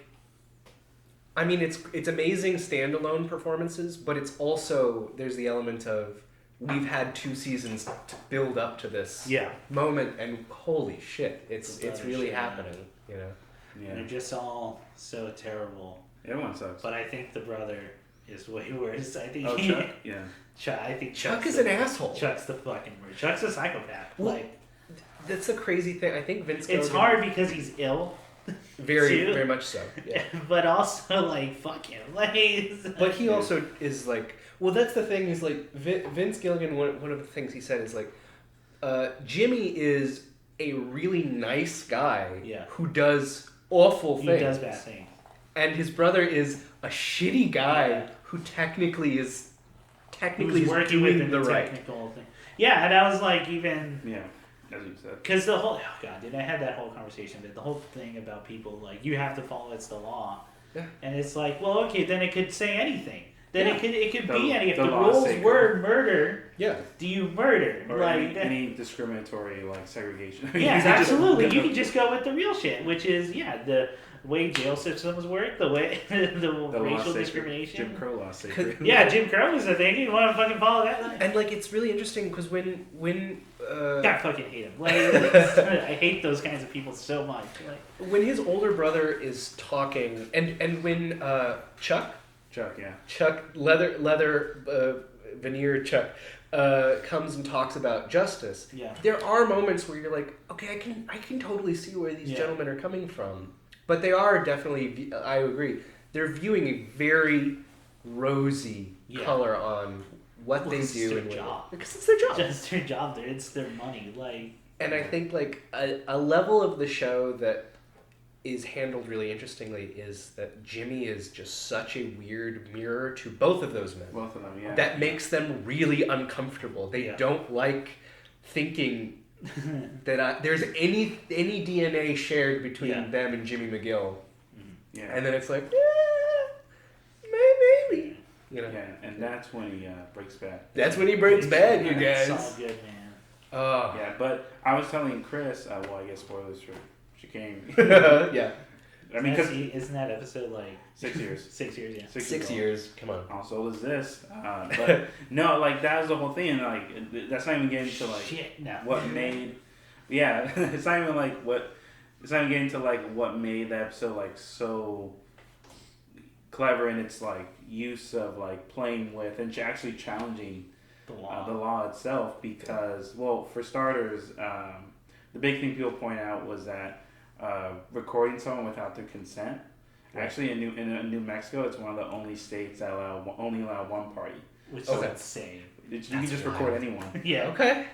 It's fucking Jesus crazy. Christ. Which means the opposite is true. Which means that you can unintentionally record someone. Say like you're just recording a crowd. Right. Yeah. Someone can use it against you. Yeah. Jesus Christ. I did not know that. Yeah. Yeah, and then also like the whole battery with battery, right? Because the unlawful contact would count as battery, just putting that on him. Yeah. Yes. But because Hugh Babineau can be a future witness to prove that and he's on the witness list. And he's on the witness list. Yeah. To Chuck not being of insanity. Yeah. which means the only way Chuck can refute that is if he admits he's insane. Yeah, that's right. it's such a good loop. Like, it's such a good wall. Like, yeah, I'm like, that's so good. Like, yeah, man, that episode's great. It's phenomenal television. It's the dude from Spinal Tap. It's the dude from Spinal Tap. Dude, when you told me that, You saw his face like. I love that movie. No. I didn't recognize it. No, and that performance is like legitimate. Oh, it's top notch. Oh, everyone is giving like the top of their game, like performances. I'm so just obsessed with the guy who plays Howard, or Howard as a character. Yeah. I find Howard so fucking funny, and I don't know what it is. He's this toy soldier of a man. Just every single delivery of his tilted ways and like line. And what little information you find out about him, you're like, of course, that's what you are. You're not a person, you're a thing. That was Dad put you here. Dad told you to do this. Yep. Like, and the just the way he's my favorite performance in the entire thing. Yeah, that whole sequence of him jumping backyards is, I think, one of my favorite character moment for him. Just every little detail, like in that. But it's crazy because like, what I was gonna say, like in that whole scene, it's cool. Like you sort of see Howard go through all this trouble to help Chuck. Yeah. And then he's still trying to show that he didn't like. He's trying to show like he's still trying to present himself as he is to everyone. Yeah. By adjusting everything, and I feel like that. It's performance. Yeah. It's image. That's what you said. Yeah, right? It's all image, reputation. Lalo is not in the show yet. No. Okay. It's hilarious when going back to Chuck, him comparing it to AIDS wasn't. It wasn't found until. That's right. It was literally me going, "Are we even trying anymore, man? Are we?" You literally shouted "fuck you" to the. Fuck you, Chuck. This isn't killing you. Like, this isn't a genocide that's wiping out people. Like, right. Oh my god. Oh man. The part I actually lost it was the wife coming back, and her telling Jimmy to help Chuck. And like, cause he's your brother, and then all I could hear was "fuck you, lady." I know it's not the reaction you're supposed to have if it's the good thing, but here's my thing. Yeah. Right. Not just one. She wasn't there for all that. She checked out for a while. Also, I've talked about this before. I hate the whole idea that like because your family blank like this is your obligation. Your obligations forever. Yeah. Because I was told these values, therefore they apply to everyone's situation. And just as blood relation means I have to help you no matter fucking what. Yeah. Fuck that. No, family's a thing earned. It's not there's no obligation or anything. Oh god. But it's crazy because I hated that line so much. But I was on Jimmy's side with that. Yeah, absolutely, and that also like then ties into like. Because it's weird because then she's this third party, trying to act like, or at least trying to act like, she's still connected to this. Yeah. Even though her whole thing was that she left him. Yeah. And like probably rightfully so. Rightfully. From everything we could gather at that point. Yeah. Like I don't blame her. But I feel like if anything, it might have been the best move. Yeah, and I think that's also cool. Like they have this character that has clearly been felt tricked and lied to by Jimmy. Yeah. Then that have it's funny because then that argument kind of is foreshadowed with the military guy. Yeah. Where he was deceived and lied to by Jimmy. Yeah. Yeah. And tells him he's a fraud and everything, and then now it's her telling him he's a fraud and everything. Yeah. Yeah. But it's crazy like how that pattern. But in reality, he worked with Chuck. And did everything in the law. That's right. Yeah. For that specific room. That's exactly right. Not beforehand. Well, it's crazy. That's like I was gonna say. Well, I was gonna say it's gonna sound stupid, but it does sound like Shakespearean. Like that's such a But so good. And season 3, as I remember it, leading up to the chicanery, is essentially, like the ethos of what Jimmy is getting is the end of his brother's speech, which is he's never going to change. Yeah. He just is this person. Yeah. Yeah. He's bad innately. And Jimmy like starting to feel like a lot of people are of the opinion that I'm just dog shit inherently. No. I say so inherently on that. Yeah. even though clearly the show is going with the structure of plot A plus B, I do think it's interesting how like there's more like conversation to be had about plot A, or plot B is more just like this constant thing underlying like movement. Yeah. Plot B is sliding, like it's oh my god. Because it moves the meta, like it moves like the entire story. But it's a more sliding down path. Yeah. Like slipping and slipping more and more, no matter what you're doing, not realizing you're already on the slide. Yeah. Type deal. Yeah. Yeah. The Salamancas being as violent as possible. Yeah. Yeah. Just how ruthless Hector was before. Right. The reveal of have we gotten into Gus? Have we gotten into Gus? I just met Gus. Okay. Yeah. I love the way he's introduced in this. It's great. Episode. I love that he's just in the background for like so long. Because he does exactly how when he met Walt, like in the as a manager, doing his duties. Exactly. With his day job. Yeah. I'm so excited for you, dude. There's Good so much. Good job enjoying this. You've got half a show left, and well, I'm a big Vince Gilligan fan, so like. He's maybe one of the most respectable folks. By which I mean, like, his talent is just nutty. Yeah. He's so good. Yeah, you know what's funny? Like a lot of what's we're talking about it, like a lot of my own class experiences have been studying Breaking Bad. Oh, really? Breaking Bad, Better Call Saul. Well, it'd be that generation, right? Yeah. I mean, they're such tight pieces of script writing. It really, I get it. Like, yeah, and there was some interesting things where I realized in those classes sitting there thinking, man, I'm not sure people know this Vince Gilligan, the writers were on like weird sci-fi stuff before this. and they wrote some of the best stuff from that too. Like, excuse me. So you're not sure if it was a vampire. Oh. He could just be a murderer. Could just be a murderer. Vince Gilligan wrote 2 episodes about a character he made called Jose Chung. Oh yeah. And both of them are fucking just some of the standouts of the whole show. Yeah. They're really, really strong. They're funny and scary and I don't know. Yeah. But I was thinking like watching with Chris is like I feel like I was catching more of like the great comedic moments of it. Yeah. Of Better Call. I feel like in Better Call Saul there was more of that. Yeah. There's more tighter like jokes and like awkward like moments that really sell well. Yes. Like everything like again like going back to McKean's performance with Chuck, like just how good he is with like Bob Odenkirk and like showing that relationship and the eye rolls and like the side eyes and doubting Saul with everything. I'm sorry, Jimmy with everything. Right. I think a big part of that show's success as well, like Bob Odenkirk is a great example of someone who's such an adept comedian that is able to turn that focus in a dramatic way, and I think it's the same for his older brother, like background in comedy. Yeah, I think he was on the Laverne and Shirley show. Yeah, I think he was also a couple times on the Man Show. If I recall, was he? Kimmel. Okay. Well, he wasn't in blackface, but one of them. Kimmel was in it. Isn't it weird? Everything we thought about Jimmy Fallon came true. Is it that just Fallon with Kimmel or Fallon? No, Fallon. Fallon, Fallon. I mean. Oh, Fallon was the one in blackface. Oh, that was Kimmel. No, Fallon did? It's Fallon. Because it came up in that Rolling Stone. Really? Yeah. Oh, wow. Jesus Christ. Yeah. Wait, I've got 2 thoughts. Maybe it is No, I'm pretty sure it's Fallon because it came up in the Rolling Stone thing. One is, did you guys ever see Jake Gyllenhaal have to like admonish an Australian television live TV show because of blackface?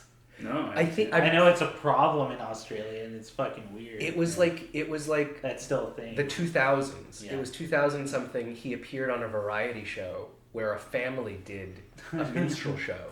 Oh, I think I did see and it. he wasn't told about it, and he basically, Yeah. was like, I'm very uncomfortable with this. I need to talk to your, da-da-da. Yeah. And then the non-apology that immediately followed, we're back from ads. It's just a cultural difference, of Americans having a very different relationship, clearly, with the different races. And it's fucking wild. Yeah, I would recommend looking into that. Jesus, yeah. Was it like, I guess the next question is, was it like those fucking crazy-ass Italian commercials? Because they also had they also had like the racist commercials. I think Mark Banana from NT Don had talked about that. Like, I mean, there's that, the Filipino ones. There's lots of places there that it's somehow folks are still doing that kind of thing. But yeah, it was like straight up. It was a family of like 4 kids, husband and wife, and they're all in top hats and gloves. Yeah. Wait, Better Call Saul good. Better Call Saul good. Better Call Saul. That Jack Ma power fantasy, great. Isn't as good though. That good. Okay. Well, that was a thing. We covered the basic. Yeah. What about some questions for each other? What's like a thing we've always wanted to know about each other, or just some dumb, like, pop culture question? Some dumb pop culture. Because that's essentially what this spring. Well, I bring it up. Yeah. Nick, before you. You know exactly what I'm asking. Because. Yeah.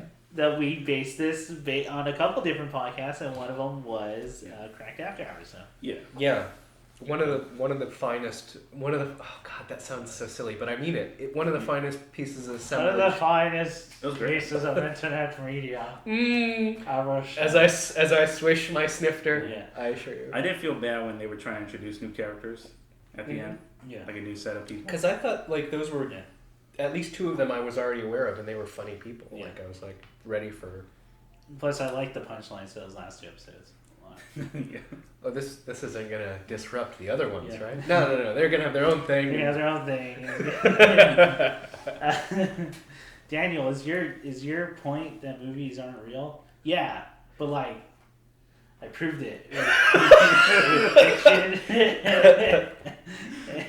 Another solid one. Yeah. So just to clarify, Daniel, you're saying 9/11 no, changed. It's Michael. It's Mike. I remember because they're back-to-back episodes and it's almost the same joke. Then like I can't believe they did it again, but it's 9/11. 9/11. Mike, was your thing 9/11 changed everything? Yeah. But yeah. Didn't it? I mean, it did, and then but it terminated. Let's go around the horn really quick. Things 9/11 changed. Candy size.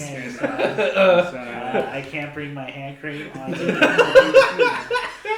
All the racism that followed right after. All the weirdness from that. The war. The war, sure. I'm sorry, police action. That really, That was that ruined my weekend. Friends was different. When I watch anime and then they had this is broadcast during and tribute to 9/11. Oh my God. Muppets Take Manhattan doesn't make sense anymore. Seeing Twin Towers in old movies. Well, hang on. Back to the Muppets thing. Playing Jenga in public. It kind of works because in that future where they make the choice 9/11 didn't happen for whatever reason. And then if you follow the movie. Yeah. Twin Snakes was delayed for Twin Snakes. Metal Gears. Master of the Skies. They didn't. You know what? They're heroes. God damn it! Heroes for taking a moment of pause during the turtle scene. They said, "We're not going to let the terrorists win. We're going to do this turtle joke." Yeah, it's like SNL. We got to make it funny. Holy crap! That's so fun. Every time I see a clip of him in that turtle suit, I just the Howard Stern broadcast, which is really powerful in the moment, but then you listen to it now and go, "Wow, we got to kill them all, huh?" But it's very emotional and it's weird. It's a weird encapsulation of that emotion. And it's also like one of the first AMVs on YouTube is a tribute to 9/11. Yeah. I was showing Chris. Yeah, he shows me. Yeah. What was the song? They're using Do you remember footage. They're using like the really the raw footage. Jesus Christ. And then it cuts to sad music. Followed by Piccolo and Goku staring up into the sky. Everyone's staring up into the sky. Sailor Moon, everyone's staring up into the sky. Cardcaptor Sakura, she's sad. Yeah. Oh God. This is absolutely true. When this past September, a friend of mine sent me a video clip of Regis and his second host, Kelly. Which was, I know that. She was just Kelly was just starting the show in 2000. Kelly Ripa, right? Kelly Ripa. Man, dude, I'm so good at this. You're really good at this. I know my daytime television. And I mean, it's live footage that they're playing on that show, but it's super weird because they keep having this like struggle of, like, it's technically a morning show. Yeah, it's supposed to be happy. It's supposed to be like light entertainment, so they're cutting to footage of what's happening down the block. Yeah. And then it's like Kelly Ripa like, and I had to get lunch pails for my kids with Winnie the Pooh on it. Life is hard. and you just see like both Kelly Ripa and Regis Philbin, both souls leaving their body, but continuing to think, I have to fucking talk about Winnie the Pooh on these bags. It's a goddamn sham. Yeah, it's all exactly. a sham. It's all, television's real. We started the podcast in late 2016.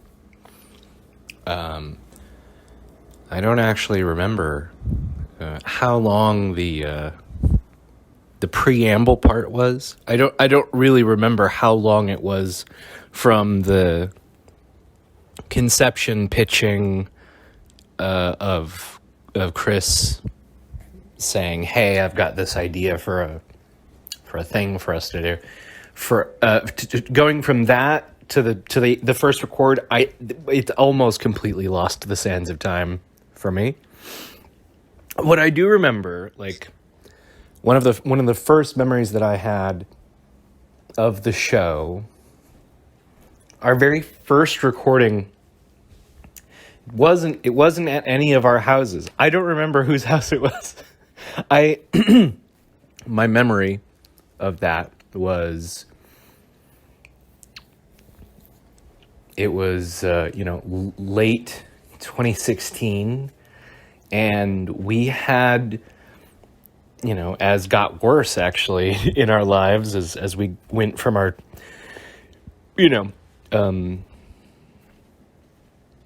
20s into our early 30s, even some of us, it was very difficult to orient a scheduled time for us to all sit together.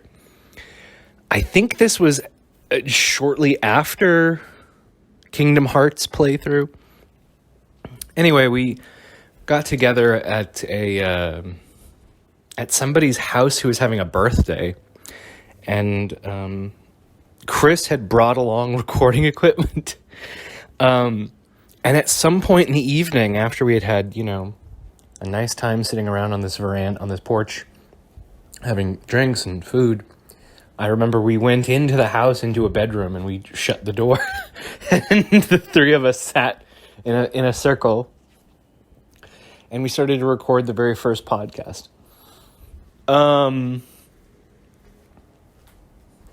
There are two things that I remember specifically, substantively, about the very first episode of the Storyteller Cast that we did. The first of which was I was still reading Joe Hill's Lock and Key as it was coming out, and I remember that was such a big payoff. I had been following it for so long, and I believe it was right around that time that Omega in Lock and Key came out. And this was years before any kind of adaptation ever actually materialized.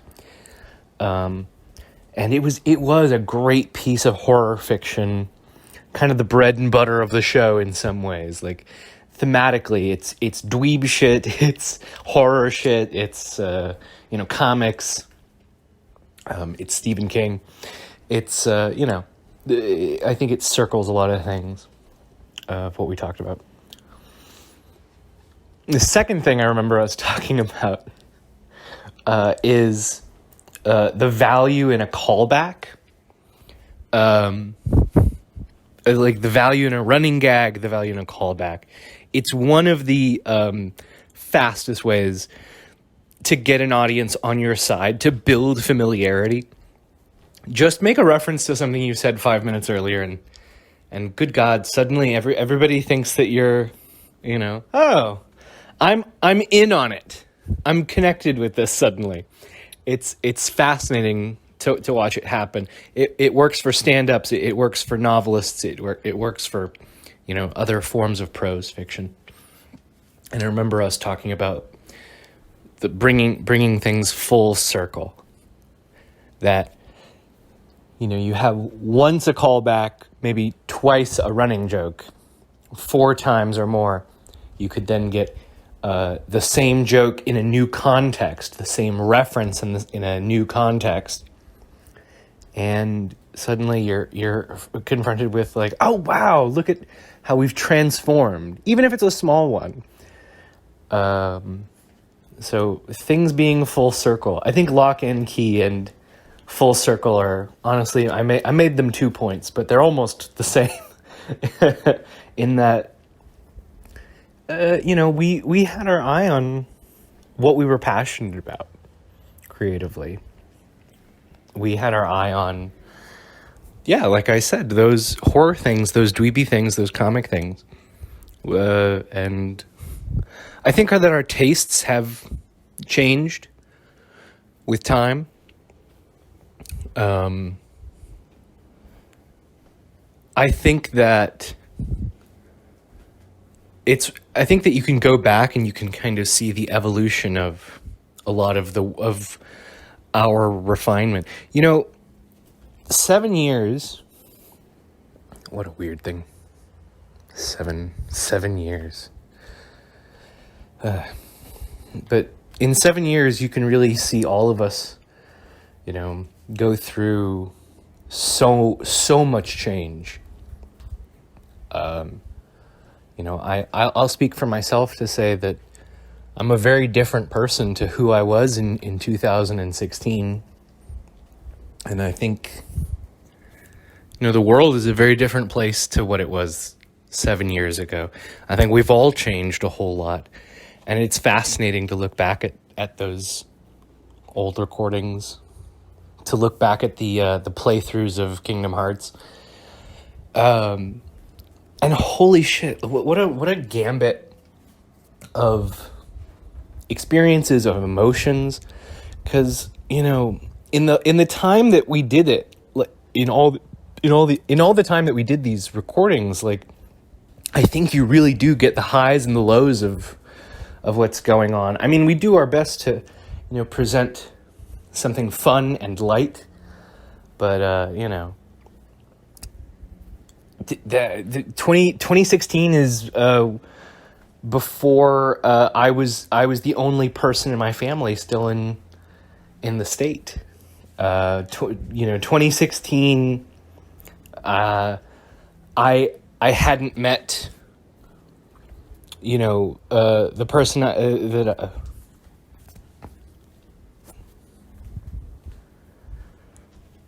2016, I was living in my family's home still.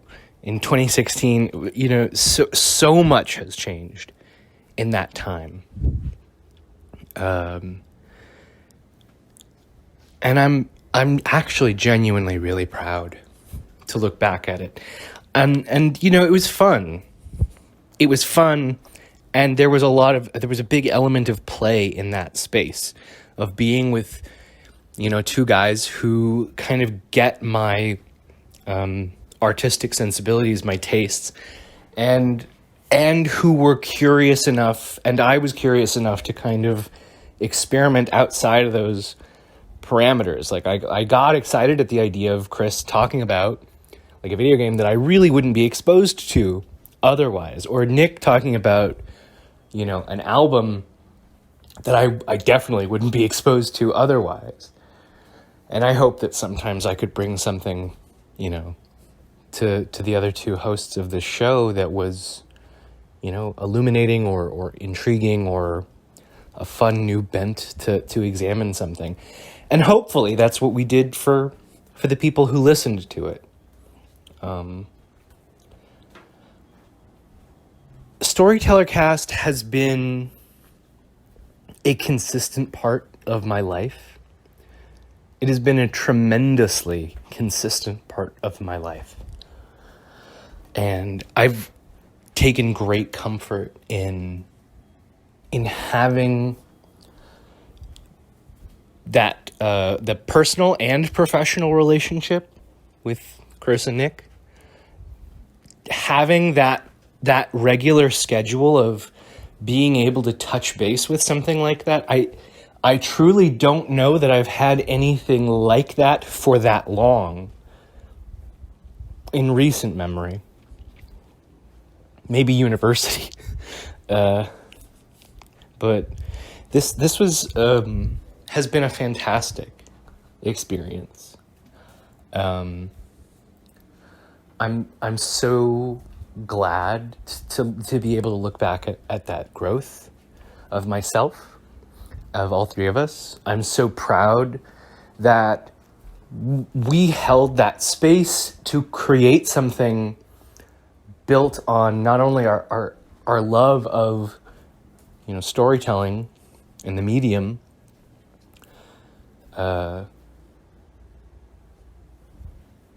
but we built something out of our own camaraderie, and damn, I am. We all. I feel like that our takeaway should be that we should all be proud of what we did, and I'm just really looking forward to the next project we've got coming up. We've got so much great stuff, and I can't wait till I can kind of talk about it out there in the public with all of you.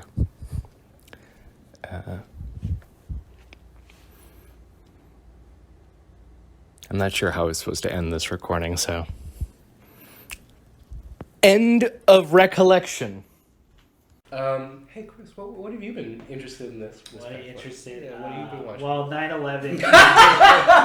AMVs. Because I loved asking people two things. Yeah. Where were you on 9/11? And where were you on January 6th? And it's a fun conversation starter with a lot of people. You get to meet a lot of interesting characters with interesting opinions. Apparently, people all over the country were there on January 6th. Yeah, guys. Not everyone was there in No. And I just want answers. My favorite thing about asking where were you on 9/11? Yeah. But I ask in an accusatory way. Where were you? You were on the plane. What seat? Oh, this is terrible. This is terrible. This is what we come to. It's 9/11. I don't know, a question. I already asked the Violent Urges one. Oh, yeah, and I agreed with you. I agree with you, yes. It's not a question. I told the Panther thing. Yeah. I don't know. I could go in depth with a personal question. Chris, Sure. Why do you hate anime? Why do I hate Why anime? do you hate anime? I don't hate anime. What I don't like... You make it as hard as possible to What I don't like is people like all anime is good. Okay, that's fair. When they're like hyperbole. As opposed to treating it like a genre. Yeah. Right. Or like it's not... Anime is like a weird thing too. It's animation. But, whatever. I literally call them all cartoons because like at that point they're all just cartoons. Yeah. But cartoons is a weird one too because it was a short thing that used to just play at like fairs and festivals. It was carny shit as well. Yeah. I mean, and that's the inextricable link between like old timey entertainment, like White Gloves and all that. Like it's all from the same pool, baby. Oh, I got it. I know what question. Yes. Just because we're talking about carny shit, and I was thinking about the American phonographer. The piano that plays itself at Carnival. The photo player? Yeah. Okay, so one of the ways I want to retire is just be one of those guys who plays those. Because they look so fucking cool to play. Yes. And really entertaining, and I could just be an old man. Fred Willard breaking plates, pulling on the steam whistle. Now this is a song you can be sad about. It's about a baby duck getting his head stuck in a stewed tomato. It's one of my favorite bits from that whole season. But that's that's one of the ways I would like to retire. Or spend my last days doing. Okay. What's something you would want to spend your last days doing? Now, of course, Ian, we can change this for you and be like, well, next month, what would you like to do? Right. Because you're old. And that's... No, I got you. Yeah. I just want to say for the record, I've never brought up old jokes around Ian until he started talking mentioning about, what my age is. No, until he started mentioning about feeling young. You piece of shit! How dare you! That really threw me for. I've actually thought about what I might do if I'm retired. If you want me to go. Yeah, from first. it all. No, I'm just gonna abstain from like besides the art you're doing now. Yeah. Because I would argue I'm gonna write till I die. Probably. And it'll that's end when more than likely true. Like. Yep. It'll end when I end. Yeah. Exactly. The writing dies when I die. And maybe even not then. I want to make a ghost. Or just have those releases like the guy from Sublime or Prince. Oh, yes. and then shit shows up. Postmortem, yeah. Yes. Chester Bennington, suddenly another album just appeared. Yeah. You know. It actually did. Yeah, because he just had like stuff he recorded. Yeah. But also at the same time, do you want that stuff out there? I mean, there's a reason I don't put it in the public, right? Well, the rapper got like really into crypto. Like he started investing, and so they have that AI generated music video. Oh God. Okay. Just as a quick aside before I answer the question, like, have you listened to any of the AI generate like people doing Frank Sinatra sings such and such dead artist sings? It's like one of the few entertaining things that come out, but it's stuff like we'll listen to Mr. Krabs. Like it's a cartoon character. Yeah. I find it deeply eerie. I've listened to a handful of them, and it's something about it feels like like jingling a corpse. It does feel a little bit like that. Yeah, it's the Bruce Lee thing, right? It's a little dirty. Yeah. Don't make Elvis sing Billie Eilish. It's fine. And they always choose like the weirdest songs. It should be if you're gonna go like do the comedy route because then it's forgivable. Right. Because then it's stupid and it's absurd and it's like make Elvis Presley sing "Crawling in My Skin." Yeah.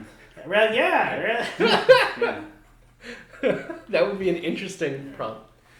You retire. I retire. Your old age. I'm an old age. I'm still alive though. You're still. I wanted to. I almost asked the question, who do we think is gonna die first? But like, no one ever wants to do that in my friend group for whatever. I'm down to figure out which.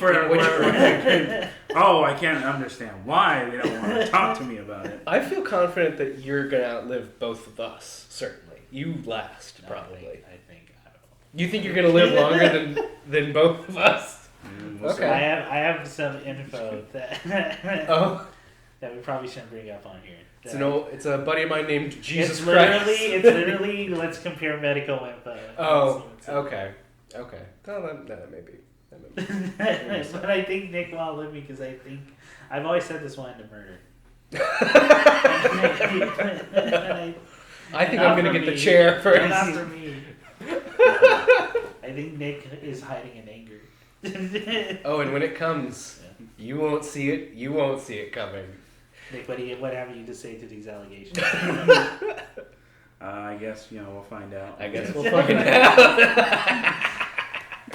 out. Well, we can do one instead of who we think is gonna die first. Do the retirement one, and then I have some other. Okay. Are they non-death related? Yeah, they're not death related. Like an ideal version of my retirement, I thought was. You want to do that? Ideal and realistic? Yeah. Okay, go.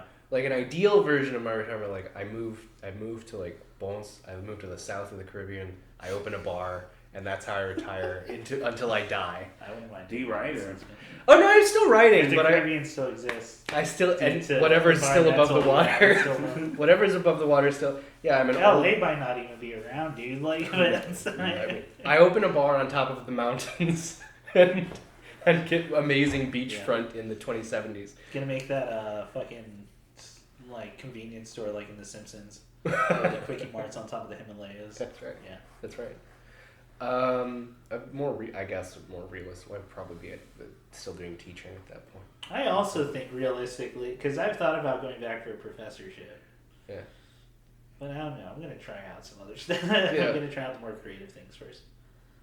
I don't know. The fun one for me is that American Phonographer. I think that's realistic too. I don't think that's. Sure. I would just have to find one, and then it's like the real challenge.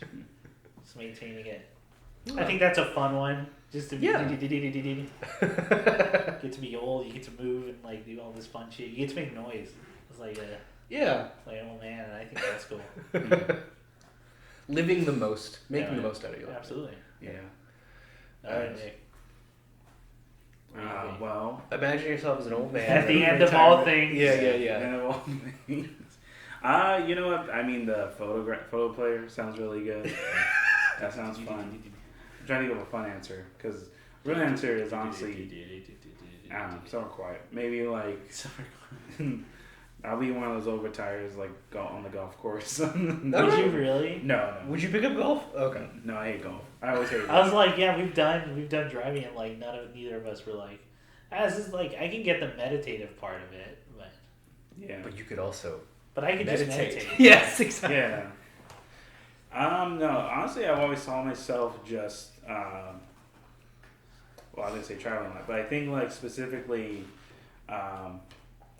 that whole like you rent the RV and then go around, Oh, that's Just Traveling. I dig that. which you can't do anymore because of gas, but Sure.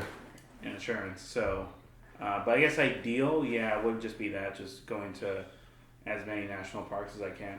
That sounds really before they're sweet. gone. I think Yeah, that's what I've always wanted to do because I think like one of my life goals is always to go back to the East Coast, back to North Carolina just to see. But that's the thing, like I'll just come back like just and then be like I'm back. Like with a big white beard.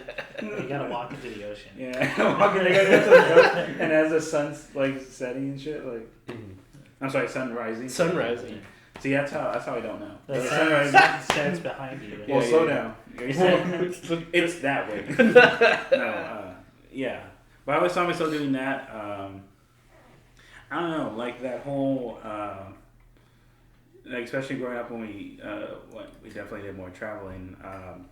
I guess I always had an interest. Cheaper, yeah. It was a different time. Yeah, I always saw myself just having like my own studio, music wise, Oh, and nice. then just yeah. In my mind, it's always like the RV thing, and then once once the season's up, I'll just like come back to my own studio and stuff like that. Yeah. Oh, that's actually And just do that for like that to me. Yeah, but like Like a Rick Rubin situation. Rick Rubin, yeah. But like kind of what you guys talked about of just in general having that ability just to do that. Yeah, Just have that control. Yeah. Oh, well, I always said the dream is to be able to afford to write as a living. That would be. Right. I mean, that's. Well, yeah. I mean, That's Hey, I'm still working. I'm still running at still it. working at it. We're still trying. Look, I have actually a related question for both you guys. I'm kind of Yeah. interested. Like, so I'm gonna frame it in a way I think you might like more. Let's imagine a hypothetical where everything has gone wrong. You have to flee the country. Got it. I've thought about this so much. Go ahead. What's the next country that I you're like, don't oh, leave. I could live there. Oh, you don't live. What's the next country I could live in? Like, if you have a short list or a top answer, like what's Mexico seems too obvious. Like, if I can live anywhere, yeah. but I'm on the land. You have to leave this There has to country be because some it's island nation, but that's so cliche. Yeah. in Japan. Or? yeah, like Japan? No, because if you're caught in Japan, that's it. That's it. Like, I mean, over there you can get arrested just for being suspicious. yeah. They can Yeah. hold you for a and few I'm days. not exactly. We know you're guilty until Yeah. you're proven innocent. And I know, given my demeanor, I can easily. Just be I suspected. am not an innocent-looking person. Like You do look suspect. Yeah. I famously told that story of just walking around in high school and being like stopped twice because they thought I was an adult. What are you Suspicious. It doesn't help. The beard and long hair don't help. Sure. The fact that I wear metal stuff doesn't help. You could live in Scandinavia Yeah, somewhere, maybe. I've thought about that. Big metal community. Not really. No, it's a lot smaller. Oh, is it? Well, niche music's niche music for a reason. Sure. But, I don't know. Switzerland. It's I've expensive. always thought about that. Maybe Scotland. Scotland's actually not a bad Scotland choice. looks cool. Yeah, it's rad. Ireland. And the party season is like a great time, I've heard out there. Yeah. Even though I know people who live in Ireland hate.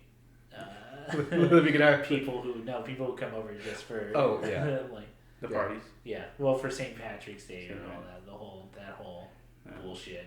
It's Hey, did you know the snakes were druids? They weren't. that makes sense. Because that's what they called druids Oh, at wow. the time. That makes Damn. So that's cool. St. Patrick's Day's wild. And another one of Chris's downer facts. It's Domino's the tracker isn't real. It's the beautiful story of a child slave growing up to run his own people out. Well, speaking of which, they brought back child labor dresses Yeah, and designs at Target now. No, They did. They sure did, guys. Yeah. We live in a circle, is what I'm saying. I think I could do Mexico as long as no one ever found out I was from LA. Yeah, if you could. Because they either like that about you or they hate that. How's your What's accent? like that in Japan? Like, if you find You out, can hide it. Muy bueno. Okay. I speak Spanish. I have a really bad Spanish. My phrases are always like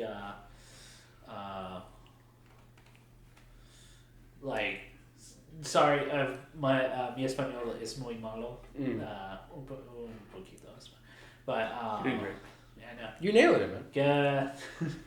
¿Cómo estás? And then they go, bien, and I go, or if they ask me, ¿Cómo estás? I go, bien, y tú, and then they love it. And then They people love that shit. Yeah. People love that. Because you're asking about them. And then, For me, I probably just do. I would do Japan, but if I'm able to like, I can sing work Manam. there, but I think like if I can, work, but not also like be able to, because I remember like looking up as of 2022, like the amount of rights a citizen has, freedom. Apparently, actually Japan and U.S. are actually pretty close. It's really just the size of property. Yeah. Okay. Because now like you can't own shit here, so Yeah. Yeah. so it's actually not that big of a, because literally Japan's below the U.S. in terms of freedom of rights. Right. Right. That's it. Okay. Except the court systems are like, Of course, oh yeah. They're wild there, right? if you're in court, like you're already pretty much Presumed Yeah, guilty. presumed guilty. To a It's degree. all just like a show. Yeah. Yeah. Yeah. It's all part of the bureaucracy. Well, there's also like the I mean, we don't. If you're not old, if I was old, like if I was super old and running, Japan's like a godsend. Yeah. Yeah. Because they love their old people, they hate everyone else. Like that's what it is. It's tenure. Old people must be good. It's cultural tenure, and it's also like So your retirement there would be Yeah. great, actually. yeah. If Yeah. you're super old, you move there because that's all they care about. Okay. Everyone else is dead. But that's what I'm saying. And It's literally the American Dad bit of him going, "All the children are gone. Future generations will thank us for it." yeah. Yeah, I don't know. Depends on my age. If I'm super old and running, then Japan, because they love their old I people. was gonna say Scotland. Scotland's not. a Because bad Scotland's choice. on my list right now, like places to go. Maybe I'm not. No, I've heard I really like good Irish things about it. poets. I like Irish writers Yeah. as well. Yeah, good. How about you? Country. A different country. By the way, I don't mean anything I say because if I No, actually have to do disappear, this is. This is a joke. Okay, This is it's all all a bit. good, yeah. No, yeah, I would never go to the places. We literally just Yeah. made 9/11 jokes. Yeah, exactly. We didn't make it. Yeah, I might go back to like Puerto Rico. It's really pretty. It's really nice. And I would presumably like you pick up more Spanish as I live there. Or it's either that or like. Watch, ask me a question in Spanish. I got some. ¿Cuándo hora es? Oh, yo no sé. Ah. No sé, yo no sé. Now for viewers at home, I got my grandpa really good at my. Because my sister, because I know how to count in Spanish for whatever fucking reason. Right. And and then my grandma was like, "See, he knows that word again." And then I was like, "Watch, check this out." And then I told my sister, "Hey, ask me something." And then she went, "Okay, but yada yada." And I went, "Oh, no sé, no sé." And I got my grandpa really good. So it has been the first time in a while. Caught one of my cousins dying from that because they never heard me speak Spanish. What? Did The he just... fuck is he talking about? What is he doing? What the fuck is he on? Is he... Yeah, man. So Puerto Rico. I mean, it's not a country. That's not. It's not another country. So It's if I was going to territory. pick another country, I think you made the right choice. I would either do London or Edinburgh in England or No, Scotland. I'm good on England. It's- Land all of the English colonizers. people? Yeah. I mean, you're not wrong. Well, You're not wrong. I hate to break it to you, so 13 colonies came about here. Yeah. I don't New want to Zealand remind you. seems cool. What's that? New Zealand seems cool. I've seen a lot of people who live in New Zealand. My only trepidation about New Zealand is Everyone's too polite. everyone's in too good a shape. I'm going to be Oh, like that? a Yeah. piece Yeah. of shit Yeah. out there. You got- Hey, you ever go to? I mean, I can mention this, but you ever go to Carlsbad? Yeah. Don't you? Do you also feel like you don't belong there? No, every time, like, Everyone's so good looking. Everyone's I love going. Okay, there's jacked. a pizza place that I love there. Okay. I love it. We gotta go one day. I gotta take you. For sure. Well, I can say it's a brewery, so like it's Pizza Port. Okay. Fucking love pizza. It's always this mandatory stop whenever we go to San Diego. We stop at Carlsbad and we stop at that pizza place because one, it's delicious. They have so many beers and all the beers are good. It's Pizza Port. They know how to make a goddamn IPA, and then they'll have like stouts there only. And then what ends up happening is we get too drunk there because we end up liking that place all the time, too much. And we don't go anywhere else until we have to go to San Diego again. And then we're at the shore, and I really have to use the restroom. But you walk around, and it's all like rich families like vacationing there. Yeah. And it's all like white, super toned beach body. Right. Yeah. Young Tan. people, and beautiful. And I'm over here looking like in my metal stuff or like just t-shirt. Yeah. That's what I was hanging out at that skate shop. I was like, I feel kind of normal here. Like, It was like that in Hawaii too. Oh, just all model kind of people walking around, that kind of thing. I don't know. When I was talking to people who were working like in some of the shops, I felt. Yeah, they thought we were locals. Yeah, they thought. I could see that. Someone thought I was a local. Like, I was wearing a fucking. Well, to be fair, we don't treat it like a playground like everyone else. True. I'm like, just hey man, I just need. Because they forget that's part of the U.S. still. Yeah. Yes. Yeah, that part bugs the shit out of me. It's so stupid. Like, I mean, like the laws don't apply. Plus, I just hold up wherever I'm visiting. You got to treat it like you're a guest. You're a guest. Yeah. Even like it's still in the U.S. Like. Mm-hmm. Yeah. Well, because if you get in trouble, no one's saving you. Yeah, you're on your own. Yeah. You have nothing. You gotta make friends as fast as possible. Yeah. Yeah. You when I went out on my hike around my walkabout. I did the hike out into like Navajo country. You better fucking bring respect with you. Oh, they're hardcore. Well, yeah, exactly. They're not gonna fuck around with it. You know. No, they dealt too many water bottles and they can't take more water bottles from you. It is legitimately. It's like it's really wild. Like there's certain parts where you'll go by. It's like it is ranch community still, man. It's like going. There's a certain time warpy element almost. Yeah. Like it's wild. Yeah. Do you have a question, or do you want to? Oh yeah, in terms of question. Yeah, I guess in the whole like retirement thing. Okay. I guess I'm wondering like, do you ever see yourself like? I know we talk about like still doing art while we're retired. Yeah. But do you think like you would try a different avenue? Oh, like a new kind of art. Yeah, it doesn't mean like. I think probably before like I hit that. Yeah, probably not like a new main thing, but just in general like. I've been thinking about picking up drawing just for learning the storyboard so I can pitch better. Yeah, which honestly I found like great benefit, especially for writers to just like draw it out. Yeah, that was a big help in making the game I'm working on. Is like I didn't even know this about, but our artists on Lenny, it's part of his public domain. Yeah. Asked me to help, like, what scene are you describing? Can you do me a visual? And I would sketch him out. He's like, oh, dude, these drawings help out so much because I know exactly where. Because clarity is like what you want the most. And then I was like, so I didn't know that. I was like, oh, my drawings are just stick figures in line. He's like, but I know where everything's at. That's like people who are good at drawing can't do that.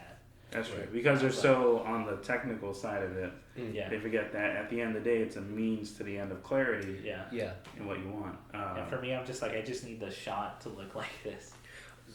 For you, would it be more visual art then? It would be like. Yeah, I think so. Well, I think overall, if I had to choose between, it's weird because like in my head it's always ultimatums, but in reality you can just like give yourself. Yes, and. I just started picking up drumming, so like. I'm not good at it. Yeah, no, it's weird because like I was always music, but I always, even when we did open mics when I was in high school, like, I found myself just writing more. I think because I even said on here like I always related more to a writer's process for story versus anyone else. Like I ever said like I can never relate to other musicians because well one they all went through like the very traditional route for music. Yeah. So their mindset for it is, I know, like very different. Yeah. Yeah. And plus, I didn't know, like, it's actually kind of rare to find composers that are mainly guitar. Like I think because like piano has been such a standard. Yeah. That it's that or like horn. Mm. No, it's actually rare. Like I remember, like I got more questions over the years about guitar advice versus any other instrument. But I think like it's funny because writing wise, I found like the mindset of guiding a story and like going scene for scene. I found myself like getting more ideas music wise because you know growing up with all the music videos and all these bands and everything trying to make these giant lore stuff. Yeah. You know, because the big one being Gorillaz. Yeah. And combining both music and art and story with that. Yeah. And in my head, it was like, wow, you can like do something with that. Like you can do something. Which now we're spoiled as ever. Like, yeah. Especially, I would say, I would argue, especially in Japan right now, like it's now like these in-house studios focusing on music videos with these stories. Well, I didn't know until later that a voice actor I worked with recently collabed with a composer for Chainsaw Man. Wow. Yeah, it was like for, he worked on the back vocals for one of the songs, this recording, one of the newer songs. And apparently that's part of like this whole lore thing. Oh. Where like you have to watch the previous music videos. But it's crazy because like, if I had seen all that as a kid now, that would be mind-blowing. But when we had only Gorillaz and sometimes animes kind of tying into Envy, like that, but that sort of gave me the thing of like, oh, you can mix it all together. So I think like if I would, definitely visual and like writing more.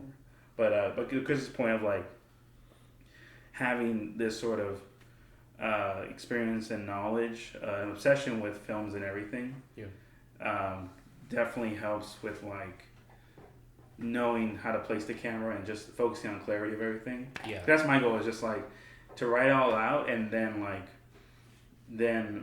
make it all as clear as possible to give it to someone who can take it to another visual level. Gotcha. My bad. But yeah, and I think also like while you were saying that, like visual and the music, I think about like Brendan Small as a director. Yeah. Like because I've just recently watched that their film he made.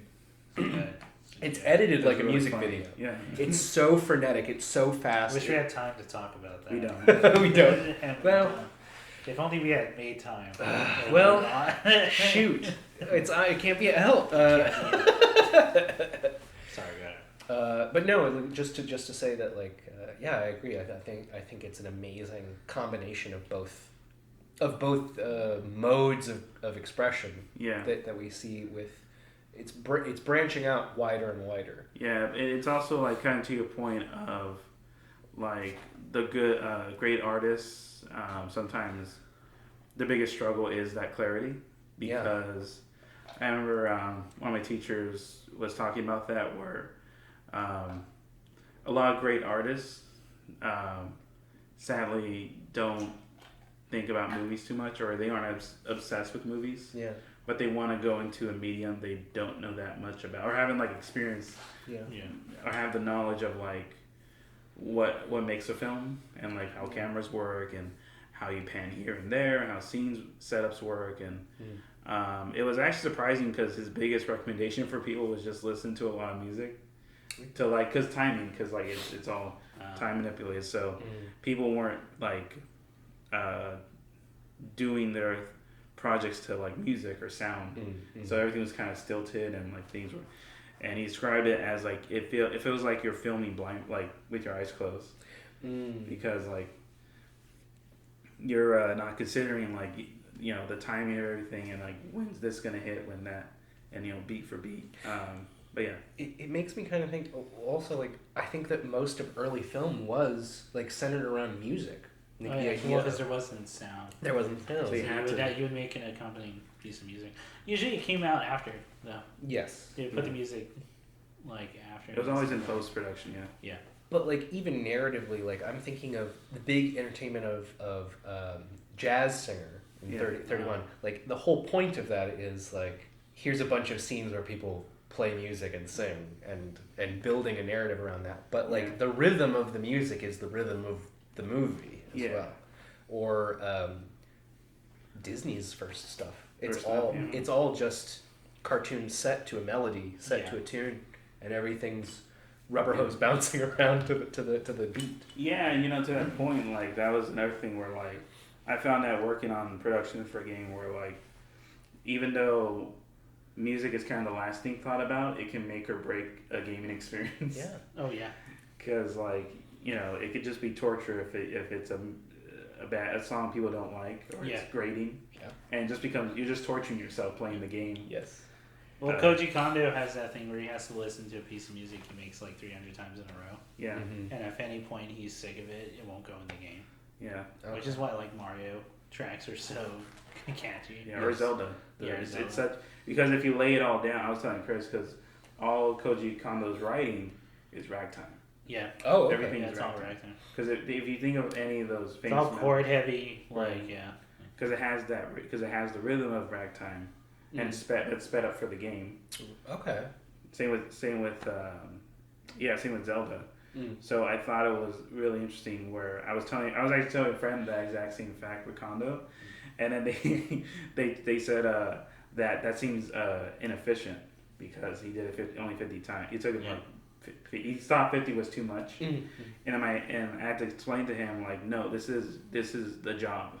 This is what you have to do. But I get it because when you're an artist, you try and make everything perfect, like the image is perfect as possible. Yes. Whereas music, like you have to crank them out as fast as possible to get them out of the way. So that whole ego, whatever ego thing you got in your head, like the perfect baby picture, like my idea, it's gone. Like any self-esteem is gonna be gone.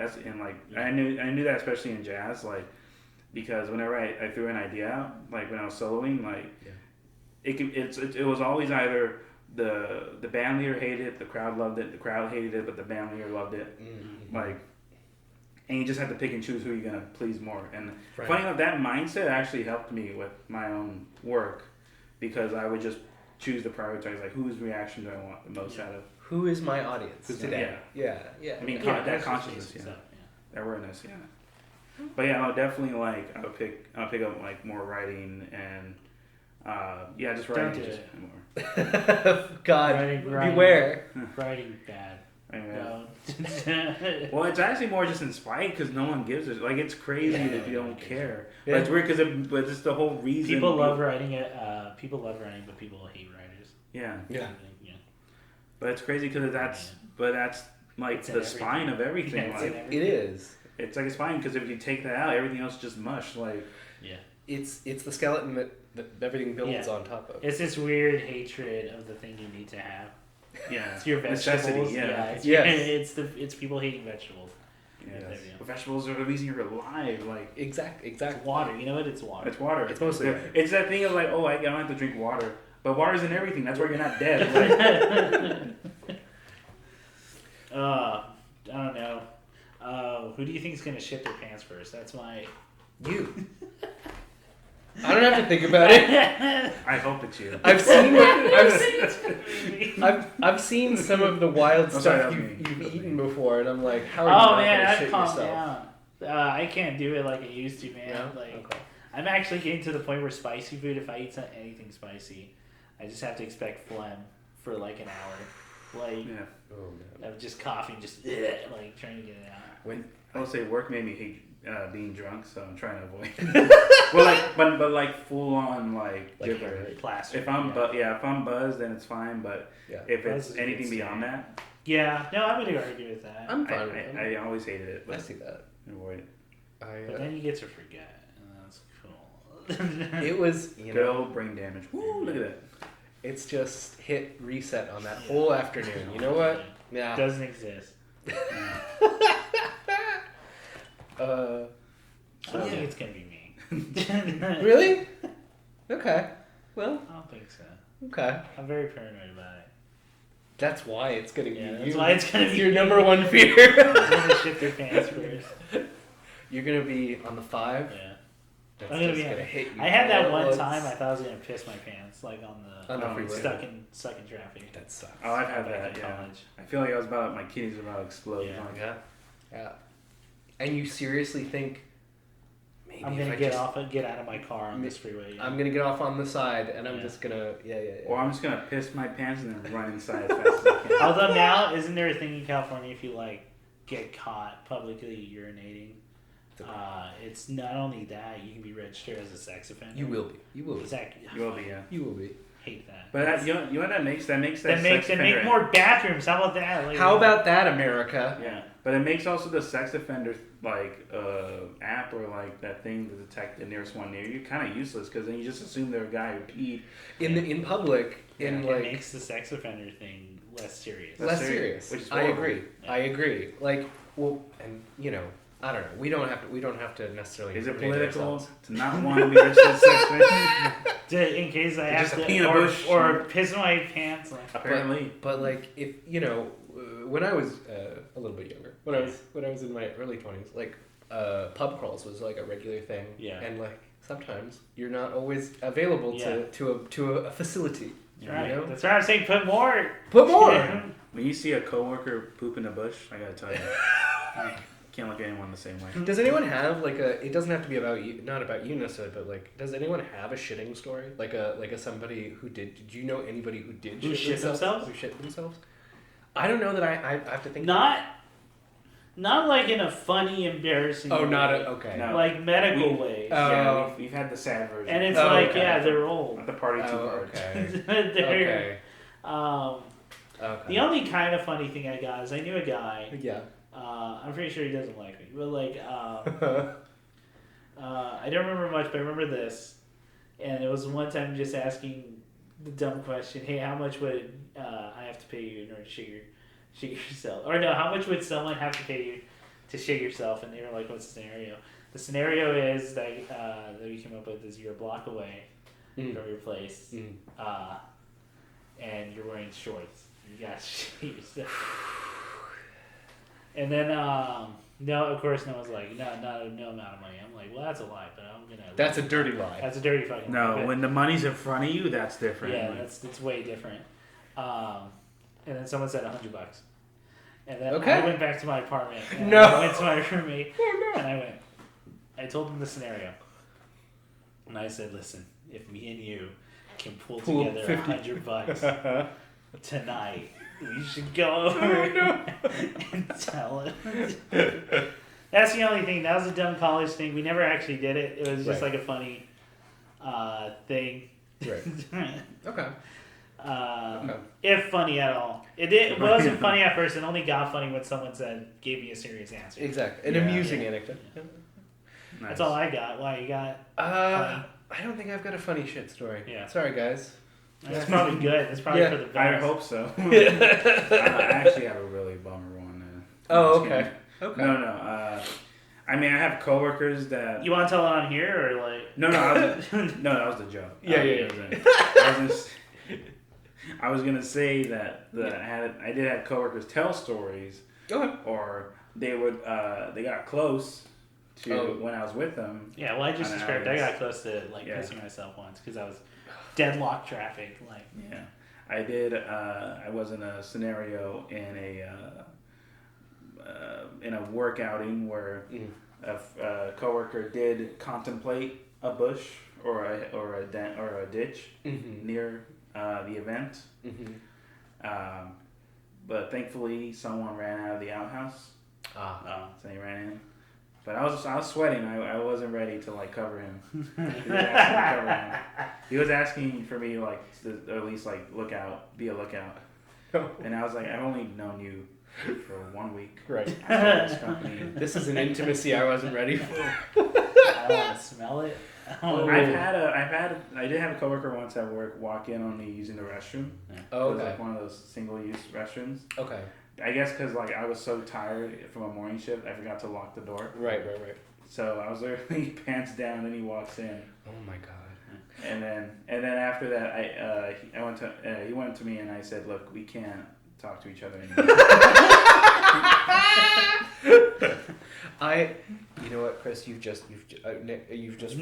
Sorry, Hang on. We melt together. Oh, thank you.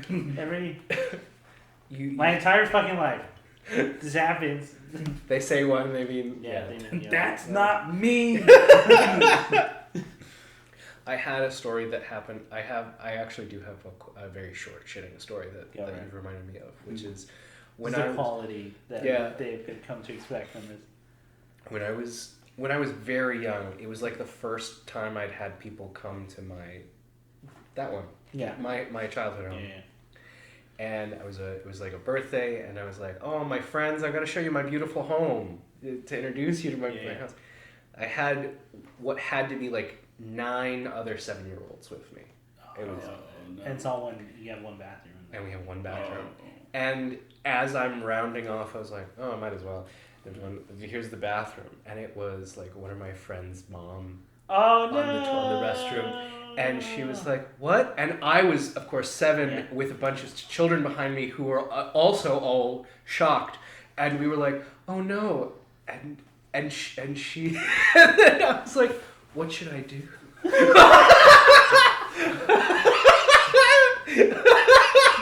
Fucking door child. Exactly.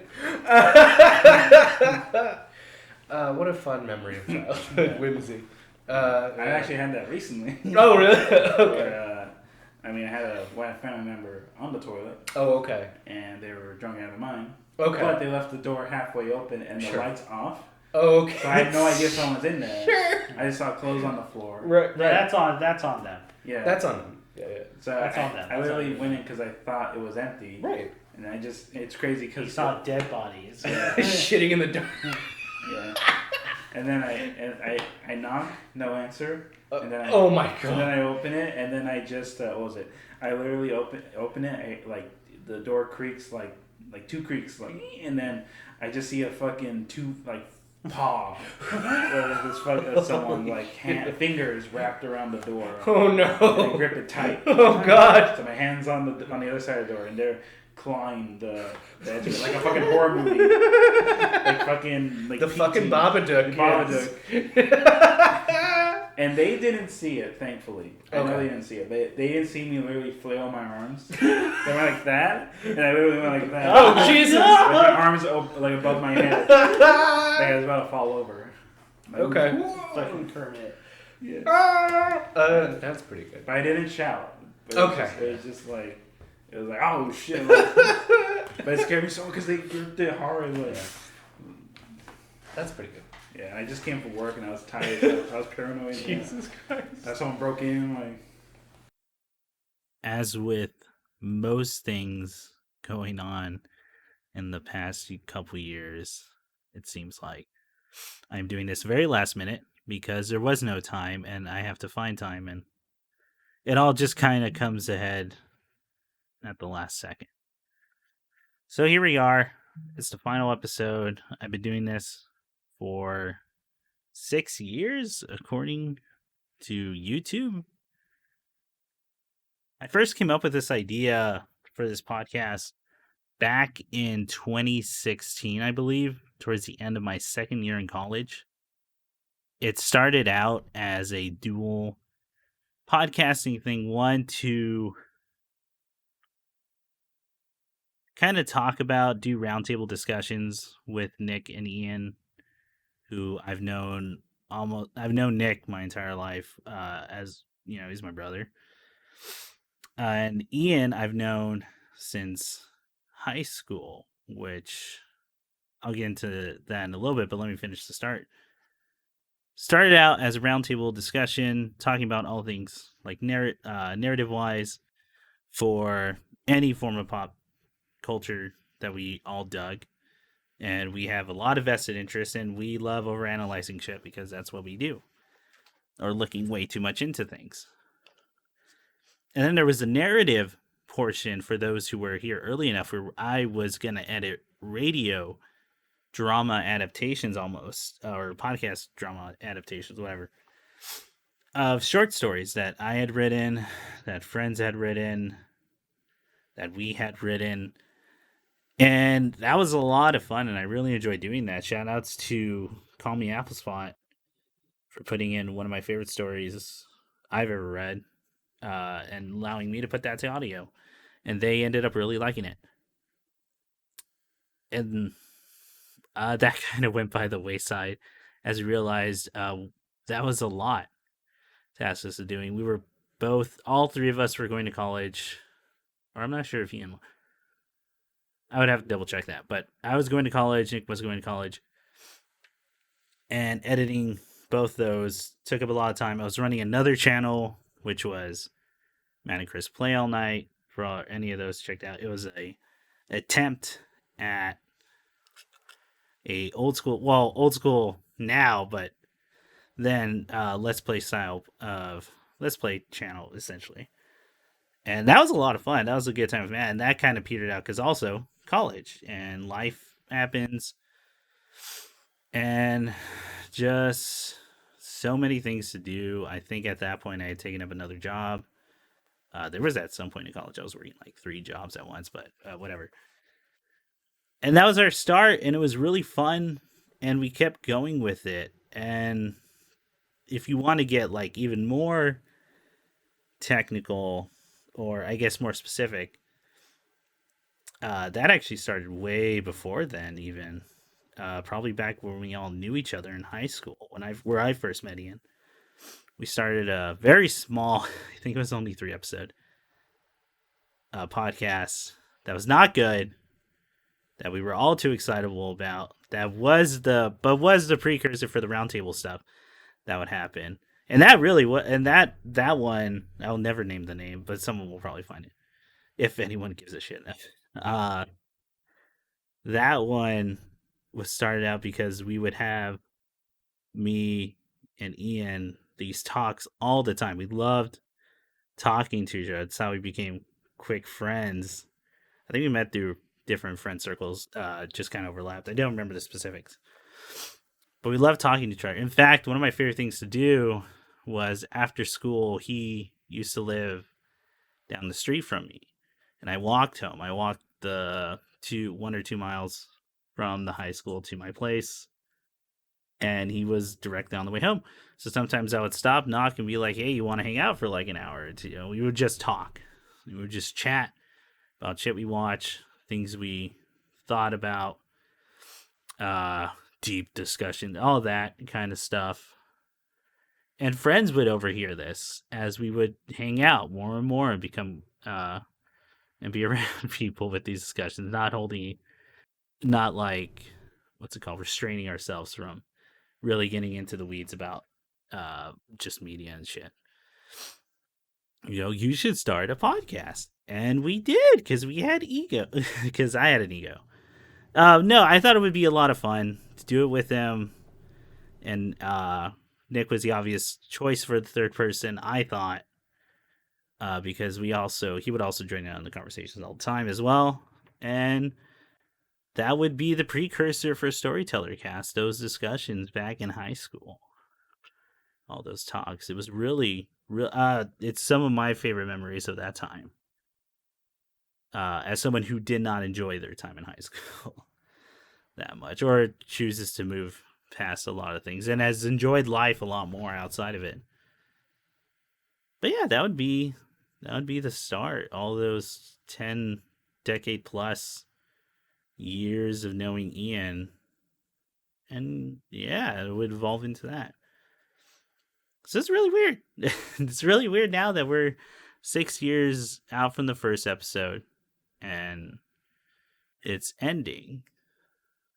But I think we mentioned in this episode that I'm going to be splicing it in, that it doesn't quite feel like a ending, like kaput done, because we're going to be starting the next thing soon. Hopefully, God willing, everything comes out on the 15th of October with our first episode going into Skinamarink. It's going to be a lot more focused compared to Storyteller Cast, which was definitely ended up being unfocused, was very much inspired by Castle Super Beast, although I know Ian doesn't listen to that. And other podcasts we liked at the time because we were big, because Nick and I especially were big, Best Friends, Castle Super Beast, Let's Fight a Boss would actually come in later, way later. Which, fun fact, the new podcast format is going to be inspired by theirs. Shout out to them. I think they just ended their podcast run. Those guys really helped me get through a tough work period where I would just put them on all day and do my outdoor labor to pay the bills and get that health insurance. But anyway, yeah, and looking back on the Storyteller Cast, definitely very unfocused, roundtable, indulgent, I guess is the word, right? Because I love doing it. That's just hanging out with friends, talking. It was an excuse for all of us to just shoot the shit, mess around with each other, bust each other's balls, just have a lot of fun. Really love doing it. It's one of the highlights of my month is just sitting down and talking with them, even with our strict schedules. So, which is why it's gonna be like I don't feel the ending, even though it is for Storyteller Cast, because it's gonna continue in some different form, and I'm gonna keep making stuff with friends. And I think, as someone who's writing and trying to make a living off writing, it's all I can ask for, really. That's the dream, right? Is to make shit with your friends, have a lot of fun, and hopefully not die trying to pay bills and get health insurance and all that. I want that to be part of the dream. But I mean, you know what I'm saying? Being able to sustain yourself doing the things you love. So, as I'm approaching 10 minutes already after this ramble, I just want to make it real quick to thank everyone who listened to us, who indulged this indulgence, and stuck around with us. I really loved doing it. Can't wait for more. I'm trying to force myself to do more. And I want to give a big shout out to Ian and Nick, who I really deeply appreciate for sticking this out. Oh my God, 6 years. That's a long fucking time. A lot has changed. But I guess I'll just end it there. One more big thank you. Those guys rock. Okay. Well, I think we gotta call it or start wrapping up. Okay. Is there anyone? What are we looking for? Who even gives a shit? Is what we're gonna talk about it again. Yeah. Any last words? Because we're all making. Well, we can't spoil it because it's in this episode. The testimonials. Yeah. So that's happening throughout here wherever I decide to put them. Yeah. I don't know. How should we close this? Let's full circle this. Circle. Okay, I can full circle this. Yeah. Okay, so I wanted this podcast to end with us recreating the last conversation Yes. that happened in the first one because we talked about things being full circle. Yes. Yeah. Right? And I thought about that, so I went back and I looked, and that would be awful because it's just us going a bunch, especially me. Yeah. A bunch of times, and then what we're looking forward to. Oh, okay. So I can end it.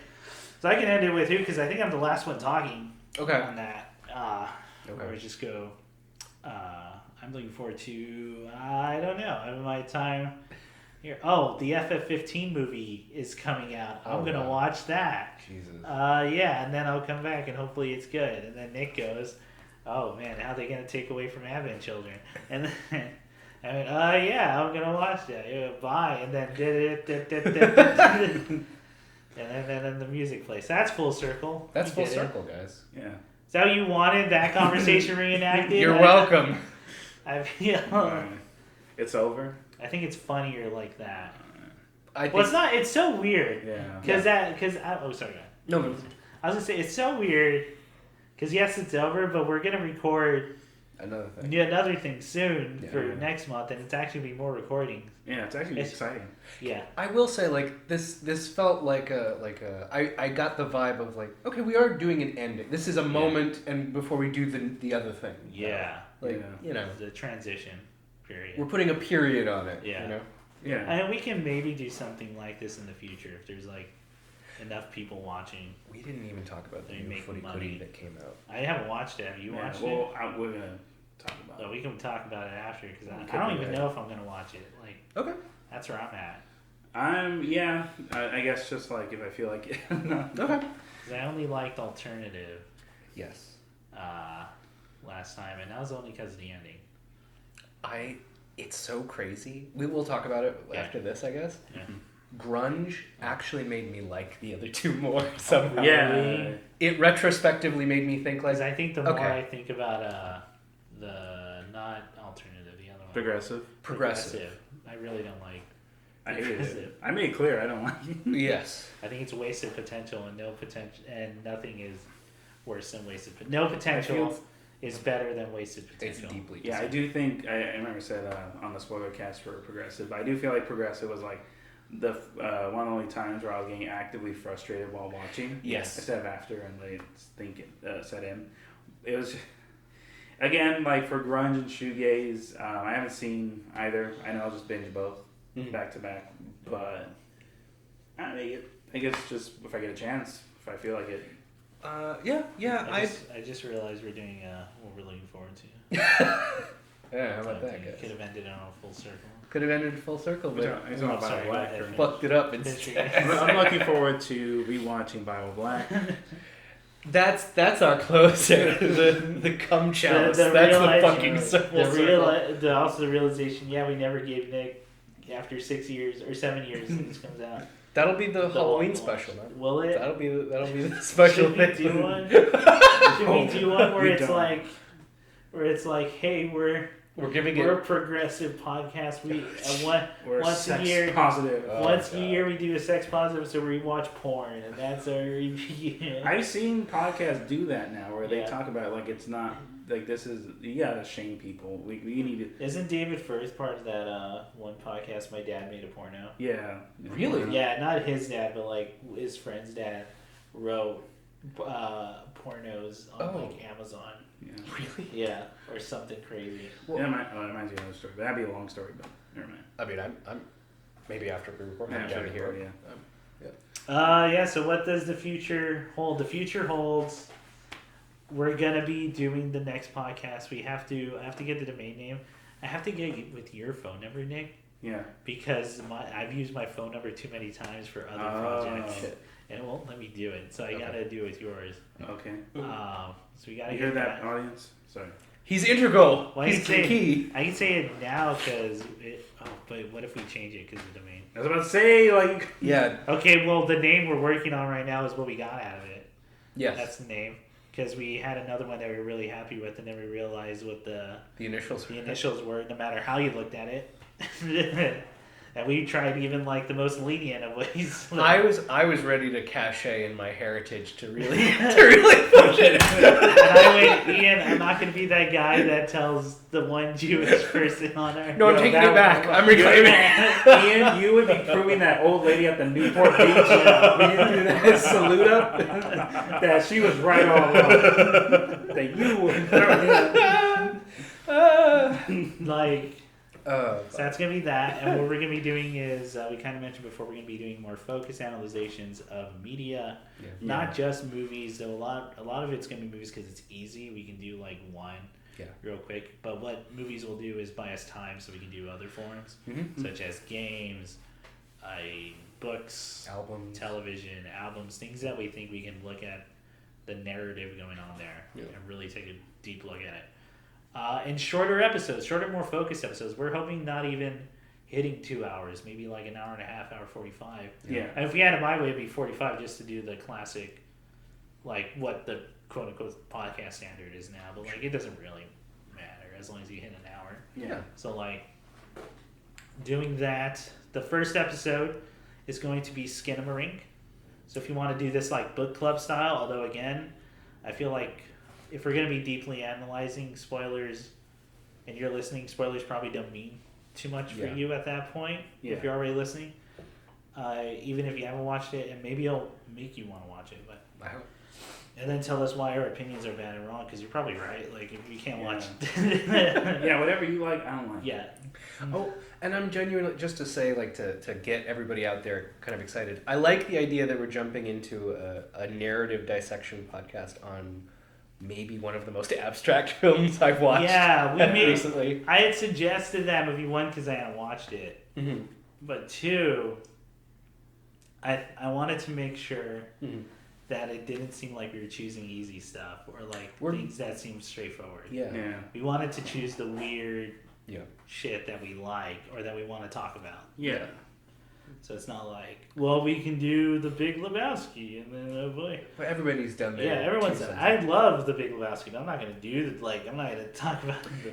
Yeah, it's like doing a book report on The Great Gatsby. Yeah, Great Gatsby. Everybody's Or done Catcher in the Rye. Or Catcher in the Rye. Filthy book. Filthy, dirty, smut. You want to do the weird stuff. Yeah. Maybe even smaller. Oh, like, we're not going to worry too much about size, although I would love to do more smaller stuff.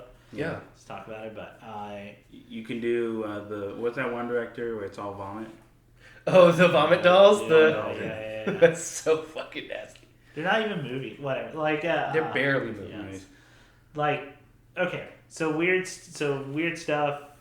Maybe even things, hopefully if we can time it right, that time with stuff coming out. Yeah. Like, I should probably have made it. That new horror movie that came out, the one with the hand. Talk to me. Talk to me. Oh, have we all seen it? I have not. He has not. Ooh. Yeah. You should watch.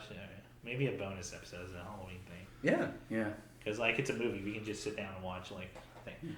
So it's going to be deep analyzations of that. They're going to come out on the 15th and the last day of every month, so bi-monthly. Mm-hmm. Sort of like a weird payment schedule for so 15th of October is going to be episode 1. That is going to be Skinamarink. Yeah. October 31st is going to be the Faith Trilogy, the video games Faith Trilogy. And then we haven't decided November yet. We're going to be going through like a master list. Yeah. And probably going to do that thing where we record a bunch at a time. Just make things easier. Another thing that's kind of cool about it is that we don't have to talk about something brand new. We can go way back and dig in on something. But it's probably better for views. Yeah, that's true. If we care about, which we obviously don't if you've been listening. These 7 years has taught us a lot. It's to narrow cast as much as possible. Yeah. I'm like the worst person to pitch because like you don't want me pitching because I'm not gonna care. I just want to talk about what you want to. Yeah. I respect that. I love that. Right. So it's gonna. So that's essentially what it's going to be and what we're gonna do, which is why it doesn't feel too much like closing. Or the end. No. It is an end, but it's not. It's not like a full close. Yeah. Anyone got anything else to say before I close this off, or? Gentlemen, it's been an honor. It's been an honor. Has been an honor. I want to say thank you, Ian. Thank you, Nick, for joining me on it because it was really me dragging them on to do something like this because I really like podcasts like these. Yeah. And for God's sake, sticking on for 7 years because I've done other projects where people don't stick around for like a week. Yeah. Or something. Yeah. So really appreciate it. And I think we can close it there. We're going to grab food and drinks. That sounds good. I'm actually really hungry. Yeah, I'm really hungry too. But, you know, like, it's that thing of, you know, even though, like I said, it might end, or it might, like, one thing ends, but then, like, it's the start of something really cool. And, like, that was funny, because that's what the podcast in the beginning was. Like, it was us ending, like, just being a listener and then actually trying the new things, or things you want to do. Yeah. So I feel like it's just another step in that direction. So I agree. which is a full circle. So. Hey! Yeah. How about that? Oh, shit! Oh, shit! I'll just do one last thanks. I know I should end it on that, but I'm going to thank people listening. Thanks for playing. Yeah, thank you for playing. Thanks for anyone who's listened in these. I know it's not many. I'm not like blind to numbers, but thank you to everyone who did check this out. Really appreciate it. Again, I think it's weird as someone who's working on a video game now. I think it's weird when people look at a thing you've been working on and like it. Yeah. That feels weird because like I'll be doing this anyway, and I never had I was very much never got outside validation growing up doing creative stuff. So when it started happening very recently, which is very late in someone's life, that is just happening. It's pretty cool. So Yeah. I appreciate it. Or when I totally get that, like that, and when someone like is apparently like a huge fan of what you did, or like something you've been on, that's pretty wild. And like also having your name, and then also like being with just like really cool people is like always makes it worth it. Especially like what I did for music, like having my name next to all these other people I learned from, like that's really cool. Man, it's been really cool working with you guys. Can't wait to do it again in probably a week or two. Yeah, Sounds good. Sounds good. All right, so cut, done.